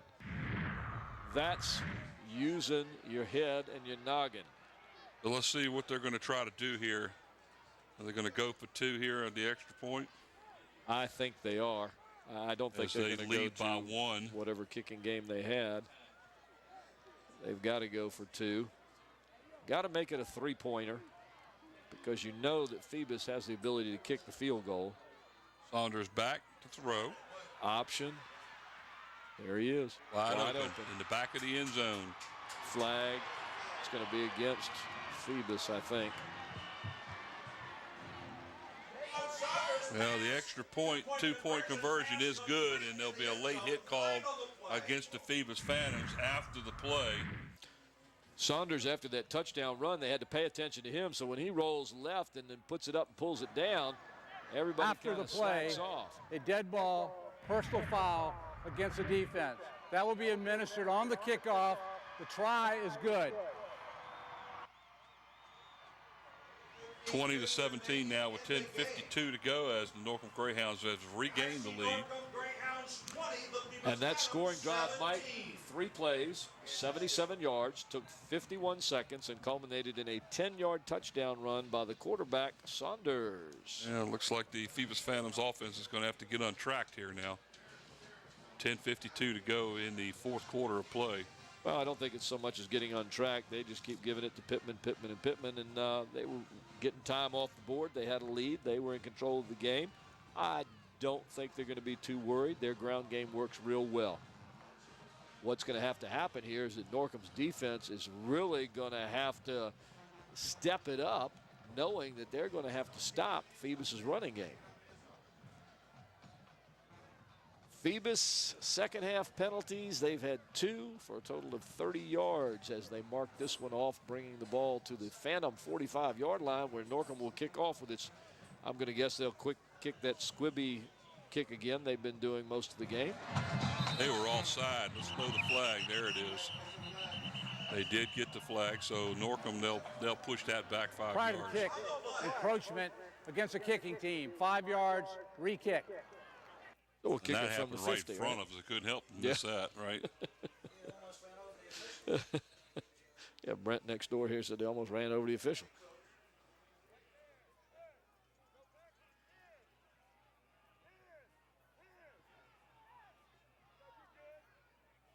Please remember, ladies and gentlemen, you can watch this game again on Sunday, Monday, Tuesday, and Wednesday, November 27th, 28th, 29th, and 30th. 27th at 7 a.m. and p.m. The 28th at 8 a.m. and p.m. The 29th at 8:30 a.m. and p.m. and the 30th, 8 a.m. and 8 p.m. So right they'll here. kick it off again.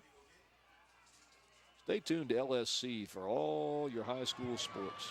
This time he kicks a line drive through the end zone, so the Phoebus Phantoms will have it 1st and 10 at their own 20-yard line.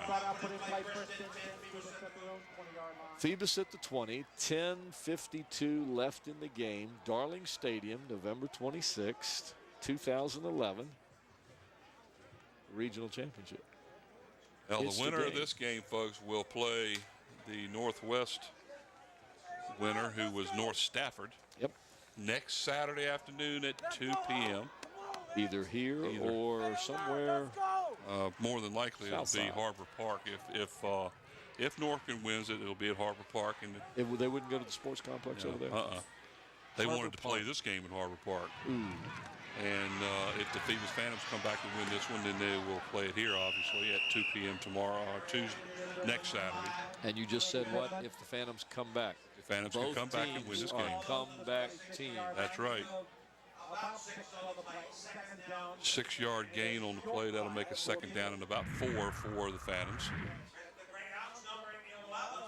Here's Pittman's run as he just tears off the right-hand side and picks up yardage for the Phantoms. Look like somebody He was going to be right there at the a end. tired young man when this night's over with. He's probably tired already, but he's not going to show it. Got the middle stack there on defense. Anderson breaks the tackle and hits the second tier defense, and he's near the 30. He's going to be about a half a yard shy of the 1st down. When you tackle, you got to tackle. You got to wrap your man up, and you got to take him down. You can't just hit him. A half a yard shy of the 1st down, 3rd down, and short. Watch him as he just busts over this guy. Pittman gets it and boom, just hits him and just keeps going right by him. 34 carries, 178 yards for Mr. Tony Pittman.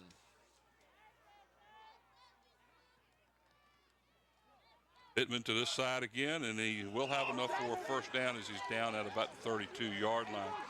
Bob Hitz, you got something to talk about down there, buddy? Hey, let me tell you about this Tony Pittman. This kid is carrying the ball. He's getting hit by everybody that's on the Norcom team. And when he comes off of the field, he skips. He's looking for somebody to hit.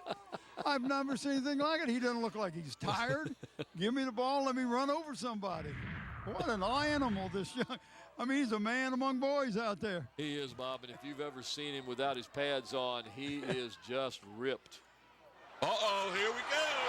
He breaks free, goes down the right sideline. He may be gone all the way. Oh, he runs out of bounds. Oh, man, he ran out of bounds. Ran out of bounds at about the 8.5-yard line. Tony Pittman just went over the 200-yard mark, as long as there are no flags anywhere. Here's the handoff. This is just a straight off tackle run. He gets the block up front on that left side by the Jacksons and just does step out of bounds. You can see him. He just stepped on the line. I think he ran out of gas. He did. No, there's no doubt about that. Well, like I've said before. But what a run that was. Pittman is a give me the ball, let me bust into the line and hit people. He had and if he gets out there, 178 yards he goes as before far that as his play. legs will take him. Yep. Yeah, he's got over 200. And it wouldn't surprise me if they turn right around and give him the ball now. 236 yards. Thank you, Brent Musgrove. There he is. No, that's somebody else. That is Featherston, I believe. No, it's 20. That is Biggs. Antonio Big. That will be a gain of about 3. There's Mr. Biggs getting What the a ball. hole that was that he ran, though, wasn't it? Yes. Not a bad hole right there for Mr. Biggs coming off that left side there behind the Jacksons. Rakimus and We have Jamar. officials timeout here. Let's see what's going on. Clock operator, please set the game clock to 8:41. 8:41. 8:41. There it is. Andy says I'm on it. Our graphics man says, I got it. I got it. It's like the Phantoms may be calling timeout here, and they do. So timeout by Phoebus. 8:35 to go here in the fourth quarter of play. The Phantoms trail 20-17. For everyone that's watching us tonight and those who will watch us on November 27, 28, 29, and 30th, I want you to appreciate the shots that you're getting from the fantastic camera crew that we have here at LSC. Wube, Grabe, Susan Bowers, Gene Wheeler, and Steve Fryer are out there with some of the best shots, including this one from Wube Grabe, that allows you to see the excellent run that Tony Pittman makes, putting Phoebus in the red zone and in scoring position. We get some wonderful ground shots from Gene Wheeler and Steve Fryer, and we get some more top shots from Susan Bowers on the right side of our field and Wube on the left side. Folks, this is a wonderful, wonderful crew. Pittman's back in the game. Anderson under center in the I formation. One wide out to the far side. That's Deloach. Hand off to Pittman around the left side. He's inside the 5, inside the 3. They're going to mark it out of bounds at about the 3-yard line. That'll give them close to a first and goal. Let's see where they mark it. They couldn't quite make that turn to the First right and as he got goal. around there. Once again, it was just that off-tackle play. He didn't see anything there, and he made this play on his own by going out there. He got to the edge, found some opening, and took it. First and goal at the 2-yard line for the Phoebus Phantoms. Same play, watch it right here. I'm thinking maybe he'll go off the right side. He'll go right behind Walt Brantley. Watch him. See if he goes off with Walt Brantley. There he is. There he is. Boom. Oh. Did he get in? He may be in. Touchdown. The Phantoms have scored and have regained the lead here in the fourth quarter of play. He followed Mark Wilson and Walt Brantley. And Big Papa, Big Walt, you can be proud of your son right there. Watch this. Look at that cross block. Oh, look at Mr. Brantley. Yes, sir, Big Walt. There he is. Your boy opening the hole for Mr. Tony Pittman, who just has been a beast. There's no other word for it. He's been a beast tonight. He is the Phoebus Phantom. Here's Crimp in now for the extra point.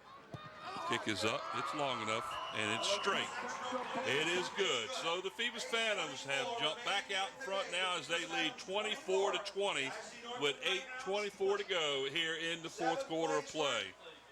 Man, back and forth. Mr. Dylan Crimp has not missed a point after tonight, has he? Nope. Mr. Jeff, you can be proud of your son tonight. He's doing well. And he's kicked a field goal, too. Yes, he has.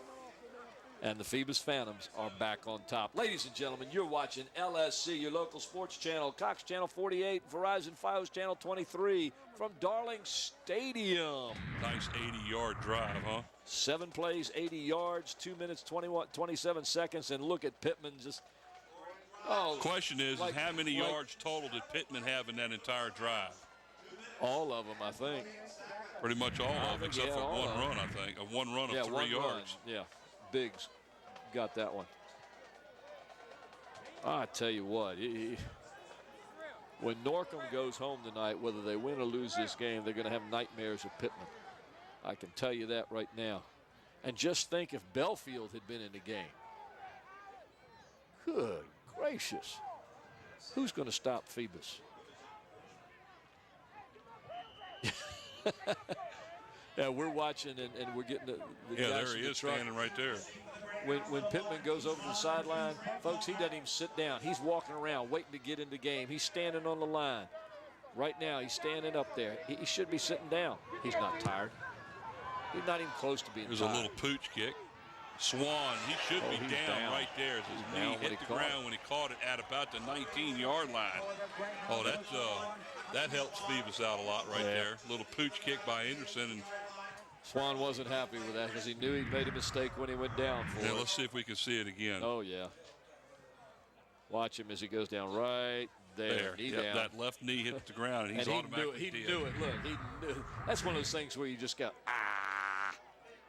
So, with 8:22 to go here in the fourth, the Phantoms back out in front 24-20. first down and 10 at the 19-yard line for Norcom.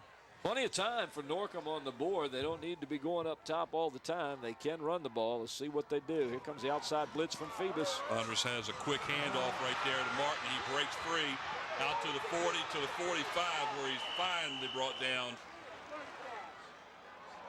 by the Phantoms number 27 Featherston. Is a nice run right there. Martin picks up somewhere around what, 26 yards on the play. 26 yards. The blitz is coming off the right side. It was a good call by Norcom because they took the other side. That forced the secondary to hold their position because they've got to cover for the blitzers, and that gave Martin plenty of room as we get. I love these shots right here, folks, ground level. And you see him coming at you and then making the turn and going upfield. Oh, multi-angle replays brought to you Same by play LSC. right here, guys, right up the middle. Martin all the way outside the 40 or inside the 40 down to the 37-yard line. Another big run by Martin right up the middle. Martin, who had 474 yards coming into this game, now prior to this run had 84 yards. What was the gain on that one? 18 yards. That puts 18. him over. That gives him 102 yards. That's a quarter of what he's gotten all year long. And, of course, part of that is due to the fact that Atkins out with the injury. The Norcom coming right back down the field here as they have a 1st and 10 at the Phantoms 36-yard line. Saunders again hands off to Martin. This time he'll pick up maybe 2 on the play as he gets down near the 35, and that's it. That time he got hit real quickly, and it looked like number 74, Mark Wilson, who stopped him there. 2nd down and 8 now for Norcom at the Phantom 35-yard line. 7:10 to go here in the 4th quarter play as the clock continues to run. Phoebus needs 2 good stops here, folks. Norcom has 3 timeouts left in the game. The Phantoms have 2.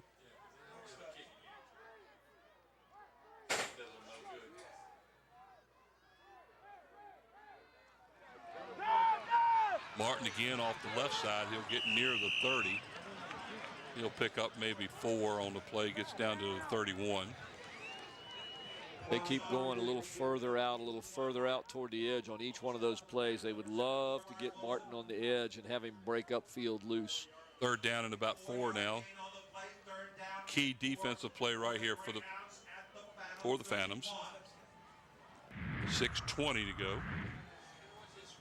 Watch this as they give it to Martin. This time he goes a little bit further. He goes outside the tackles this time rather than inside.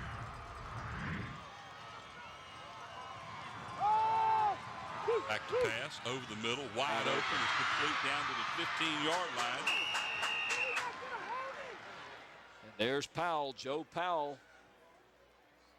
1st and 10 at the 15-yard line for the Norcom Greyhounds. That's the good hands man right there. You got to keep your eye on Powell. He got wide open. Saunders had plenty of time. His offensive line kept the defense at bay, and Saunders was able to connect. He likes to throw. 1,500 yards on the year and 21 touchdowns. Watch him go to the air.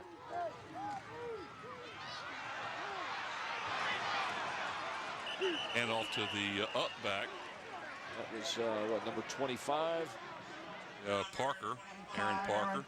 That's his, I believe, his first carry of the night. He'll pick up about 4 on the play. That was just basically a straight draw play there, trying to pick up some yardage. Got to do something different every now and then. A lot of time being taken right here.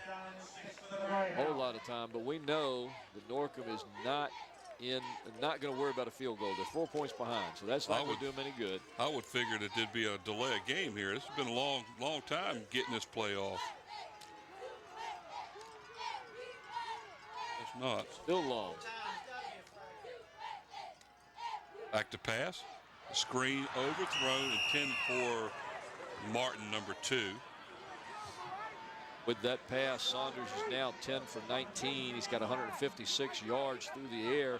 So Norcom with over 200 yards in total offense against a team that only allows about 161 yards. Over 250 yards.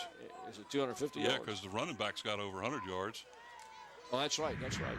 That's right. He's got 102 now, doesn't he? He's got over 256. So they've given up 100 more yards than they normally give. Third down and about 6 now for Norcom. Key defensive play right here for the Phantoms. Hand off to Martin right up the middle again. He'll get just inside the 10-yard line. He'll be short of the first down. That'll bring up a 4th down play here. Key play here. There was a big hole on that left-hand side, and Phoebus closed it up quickly. I wish I could have seen. But, folks, look at this on the left-hand side. Look at the hole right there. Right there. There's a hole that was wide open, and Phoebus shut it down as quickly as you could see. 4th down and 4 now as Norcom will call timeout with 4:13 to go. They trail 24-20 here in the 4th quarter of play. And though we know that 4 minutes is a lot of time, this could be the game right here. This could be the game right here. Because if Phoebus can get it and maintain a steady drive down the field, with Pittman running the ball, they can eat up the 4 minutes, and game will be over. But we also know things can change. Each team has 2 timeouts remaining here in the final 4 minutes and 13 seconds of the game. Key play here defensively for the Phantoms.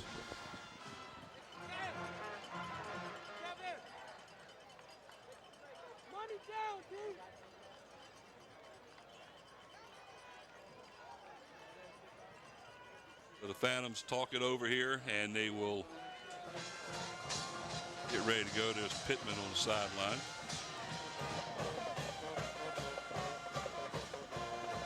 Michael, we Here we were go. talking about yardage. Yeah. We were both wrong.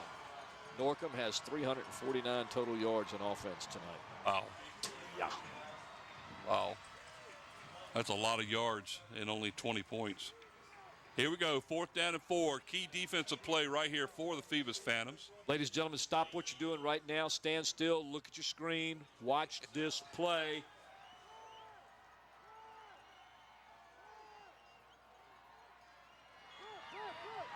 Back to pass, he rotates it, overthrew the intended receiver, who was number 9 on the play, and that was Juan St. Anne. And he was wide folks, open. He was wide open. Not only was he wide open, he probably would have scored. Watch this. This is ground level right here. The pass just went over his head. I mean, the defensive players were standing in the end zone. Incomplete pass. The Phoebus Phantoms will take over inside the 10, 1st and 10 with 4:08 to go and a 4-point lead. You talked about Pittman, and more Pittman? Yeah. Guess what? Now look at this. Watch behind St. Anne as they look at that. There's only one man there, and he's in the end zone. He catches that, and he waltzes in.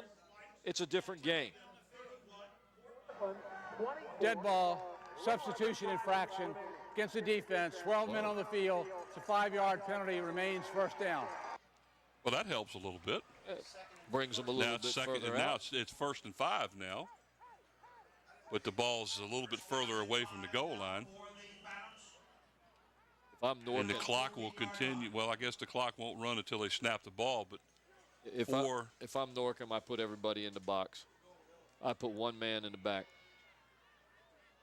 Deloach, who's only been thrown to once in the entire game, is far outside to the right. Norcom has everybody else in the There's box. Pittman. A nice spin move right there will allow him to get outside the 15 to about the 17-yard line. Gain of about 3 or 4 on the play. That'll bring up a 2nd down and 2 for the Phantoms. Mike, that penalty was the 5th penalty of the game for Norcom, 45 yards. Phoebus has 3 penalties for 35. Not really bad. 8 penalties in the game for 80 yards. Been a very clean played game. It really has. Watch this nice spin as he gets hit right here. Spins off of him and keeps driving. 2nd down and 2 in the I formation. Pittman again is the deep back. There's a pitch to Pittman, cuts it to the outside. Nice defensive play out there. Was that St. Anne on the St. Anne stop? again. I'm impressed by this kid, St. Anne, ladies and gentlemen. He's doing a fantastic job. He will lose Juan about St. 2 on Anne. the play. St. Anne's a senior, 6'1", 220 pounds. He's a linebacker, inside linebacker, and he's just been all over the place. He's even played offense. It'll be 3rd down and 4 for the Phantoms. I think that's the first time that Pittman has lost yardage tonight. Second time? Yes. Lost 5 yards over here earlier. Okay. Remember me commenting on it then? No, but I'll take your word for it. Okay, Deloach to the near side. In the I formation. Needs 4 yards to keep the drive going. Ooh, they're coming. Look at Norcom. They're all coming. Fumble on the play. I believe Norcom has the ball. Oh, Lord. First down, Norcom. That's the first turnover. First turnover of the night for the Phantoms, as the exchange was never made. It hit Pittman. It took one bounce and landed in the arms of Norcom's player. Bounced Norcom right will to take it. over 1st and 10 at the 14-yard line. And we talked about Pittman. I'd look at Martin, and then maybe pass. Down to 2:34 to go here, as the defense for the Phantoms are going to be tested again here. 2 wide outs to the near side. 1 to the far side. 2 wide, 2 backs beside Saunders. Saunders takes the snap, hands the ball off. No, keeps it, goes around the left side. He will pick up a couple yards. He will be shy of the 10. That's the same play that he took in for a touchdown a little while ago, Mike. They were going to try it once again. The quarterback keeper, as he faked the handoff to Martin. Like they set it down at the 10, so that'll be 2nd down Here and it about is. 6. Same thing as before. Faked it to Martin, took off the left side, only this time there were players there that stopped it. They marked it at about the 11. Norcom still in good position here. Phoebus going to have a big defensive stand. Martin around the left side. Get back to the line of scrimmage, maybe a pickup of a yard, maybe 2. Let's see where they mark. Number 2, Traquan Martin, the stop for the Phantoms. Number 26, Malik Hawkins. Hawkins on the stop. He'll gain about a yard. 3rd and 4 with the ball sitting at about the 9-yard line. At the Phantom 8. Clock winding down to 1:26, and we're going to have a player of the game here quickly, Mike, for the Phantoms.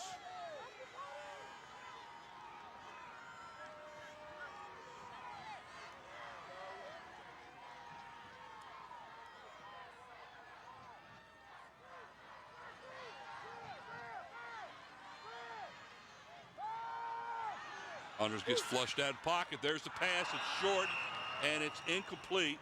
That will bring up a 4th down and 4. It was another skipper that he threw there.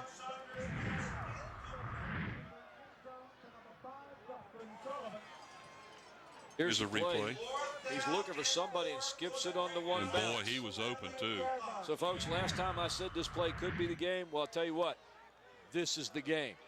58 seconds to go here. 4th down and 4 for the Norcom Greyhounds. The Phantoms are out in front, 24-20. Watch him roll into the near side here. 2 wide outs to the near, 1 to the far side.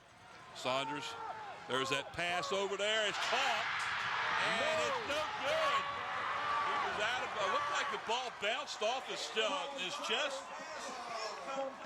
It looked like it bounced off the receiver, and it's incomplete, and the Phantoms might get this pulled out. Deshaun Summers, number 2, along with number 27, Featherson. Look at number 2 as he goes up and he never had ball. control of it. That is an outstanding play. They went to their man Powell. He had it in his hands. Summers got his hands in there, knocked it out, and it was no good. So it looks like the Phoebus 53 seconds to go. Are going to miss that bullet that was aimed right at him as Saunders' pass to Powell, the hit him right in the hands. combination all year long, was not connective. So with 53 seconds left, the player of the game, Mike, I know we can sit here and talk all day. Pittman, 200 and some odd yards, has just done a great job. He has been a recipient of player of the game before. I'm going to suggest, and I talked to a couple of stats guys here. I agree There's with a you, kid out there that has come up with 3 turnovers tonight for the Phoebus Phantoms. And that young man is Tyler Adams. And Tyler Adams. Dead ball, personal foul against the defense. Tyler Adams has been all over the place. He has contributed with 3 interceptions. Mike, I'm going to suggest we make him our player of the game tonight. No doubt. I agree with you wholeheartedly. And no offense to Pittman. This was your game. This was the Pittman show. Oh, no doubt. No question about it. But hey, you got to give it to a guy that's done a good job out there, too. We try to What's give he it giving? to players that How many yards did he have? Pittman had 245? 245 yards. Phoebus probably had 260 yards on rushing offense. 245 by Pittman. And Mr. Pittman, I know I've talked to you before. I've told you how great a player I think you are, and you were even better tonight. We're going to go with Tyler Adams. Tyler Adams. 3, he's got 3 interceptions. Kid's been all over the place today. I think he's done a good job. If we do, if you could do 2, okay, they're telling me I can do 2. So Tyler Adams on defense. Mr. Pittman, we're going to give you the one for offense. No doubt about that. It's your show. No doubt about that. So the 15-yard penalty for a personal foul will bring the ball out to the 25-yard line. There's still 46 seconds left. All they have to do is kneel down. There they hand the ball off to Pittman, and he's dragged down pretty hard. He had slammed down on that, but that's call time. He'll lose about 4 or 5 yards on the play, but Norcom will call their last timeout, and that will do it for them. So all they have to do now is snap the ball twice. And the Phoebus Phantoms, ladies and gentlemen, Clock operator, please reset the game clock to 41 seconds. Go ahead there, Andy. And let's watch. He's on it. So, bar a major catastrophe here, guys. The Phoebus Phantoms will host the state semifinal contest next week here Saturday afternoon, 2 p.m. against North Stafford. As the Phoebus Phantoms will weather the storm and take one home today. Close game. Everybody expected this to be a good ball game, and I don't believe anybody has deterred from that comment. It was a well-played game from start to finish. And not taking anything away from Phoebus at all, but for those of you that are coming in late to this game, please understand that number 52, Royster for Norcom, their starting tackle on offense, left the game in the first quarter with an injury.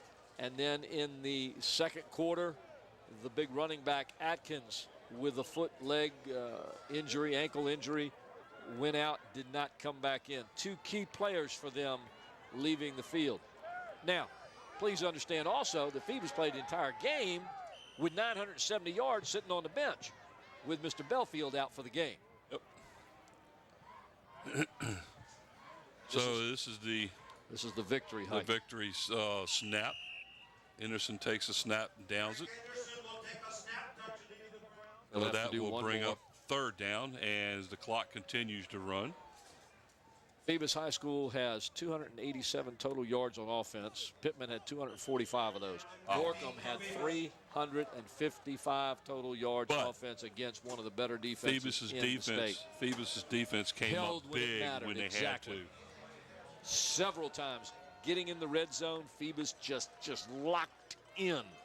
They locked in. Well, think about it. They stopped them twice inside the 10-yard line. Yeah, give credit to Harry Lewis, Jamar Jackson, Miles Givers, Mark Wilson, Justin Miles, Matthew Jenkins, Isaiah Jones, Clark, Juarez Featherson, Deshaun Summers, Tyler Adams, Davon Robinson. They did it. The final score here in the Eastern Region Championship, the Phoebus Phantoms 24 and the Norcom Greyhounds 20. What an outstanding championship game here in the Eastern Region. Hats off to Norcom as they had an outstanding year this year. They'll end the year at 9-3, or 10-3, I'm sorry. And the Phantoms will improve to 11-2, and they will play next Saturday afternoon, 2 p.m. here at Darling Stadium, and they will host North Stafford, the Northwest region winner from earlier today. Ladies and gentlemen, you've been watching LSC, Cox Channel 48, Verizon Fios Channel 23, from Darling Stadium, November the 26th, 2011. You have just seen the Phoebus Phantoms defeat the Norcom Greyhounds 24-10. And Mike brought it home to you folks when he said it all. It was a great game. Oh, it definitely was. And the Phoebus Phantoms' trek for a 4th consecutive state title continues here at Darling Stadium as they win this one 24-20. Outstanding performance by Mr. Pittman, no doubt about that. Oh man, let me tell you, I feel bad for North Stafford because not only are they going to have to face Pittman, well, but when provided Belfield gets back, Belfield is able to play next week. But great game again, and the final score again is the Phoebus Phantoms 24 and the Norcom Greyhounds 20. The kicking game. The kicking game. We talked about that. Yes, Brent indeed. and Bob said the kicking game. Dylan Krill made the kicks when he needed to. Anderson made them. And there's Pittman right there. And he doesn't look like he's tired at all. He's not. Bob said he's skipping around on the sidelines. You the champs. You the champs. That's right. You the champs. Go ahead. You deserve it. Right there. Yes, sir. 4 consecutive years that the Phoebus Phantoms now have won the Eastern Region Championship. And to everybody at Big Walt's Barbershop, you better be up yelling and screaming too, baby. All right, I guess that'll take care of it here at Darling Stadium. Again, the final score, the Phoebus Phantoms 24, the Norcom Greyhounds 20. Along with Paul Rowe, Mike Hauser here, Brent Musgrove, Bob Hintz, and Frank Edwards. So long until next Saturday afternoon. Good night, everybody. Today's game was sponsored by the Grey Goose Restaurant, located on West Queens Way in Hampton. Enjoy the wide selection of breakfast and lunch dishes, sure to please your appetite. Follow the Grey Goose Restaurant on Facebook, the restaurant that's also a bakery. Coliseum Central. Coliseum Central is located right in the heart of Hampton Roads, between Armistead Avenue and Interstate 64. You can take care of all your shopping, dining, entertainment, medical, and business needs right here. Who will represent you? Hampton athletes use Made Men Management because it's the best sports agency in the best area for sports. Rico's Pizza, located at 55 West Mercury Boulevard in the Langley Square Shopping Center. Rico's Pizza is sure to hit the spot after the game. Call 723-6850 today to place your order.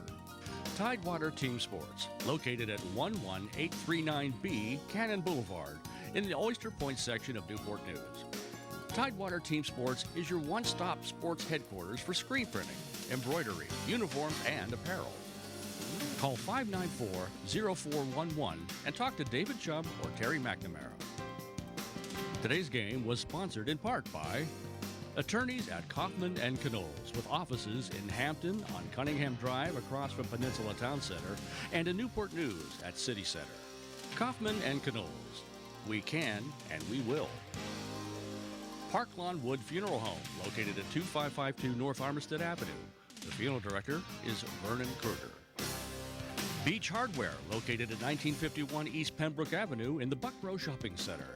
Beach Hardware is your friendly local hardware store with everything you need to maintain your home inside and out. Eric Thompson Realtor. Contact Eric to buy or sell a home or property. Give Eric a call at 685-3172 or email him at eric@findhrhomes.com.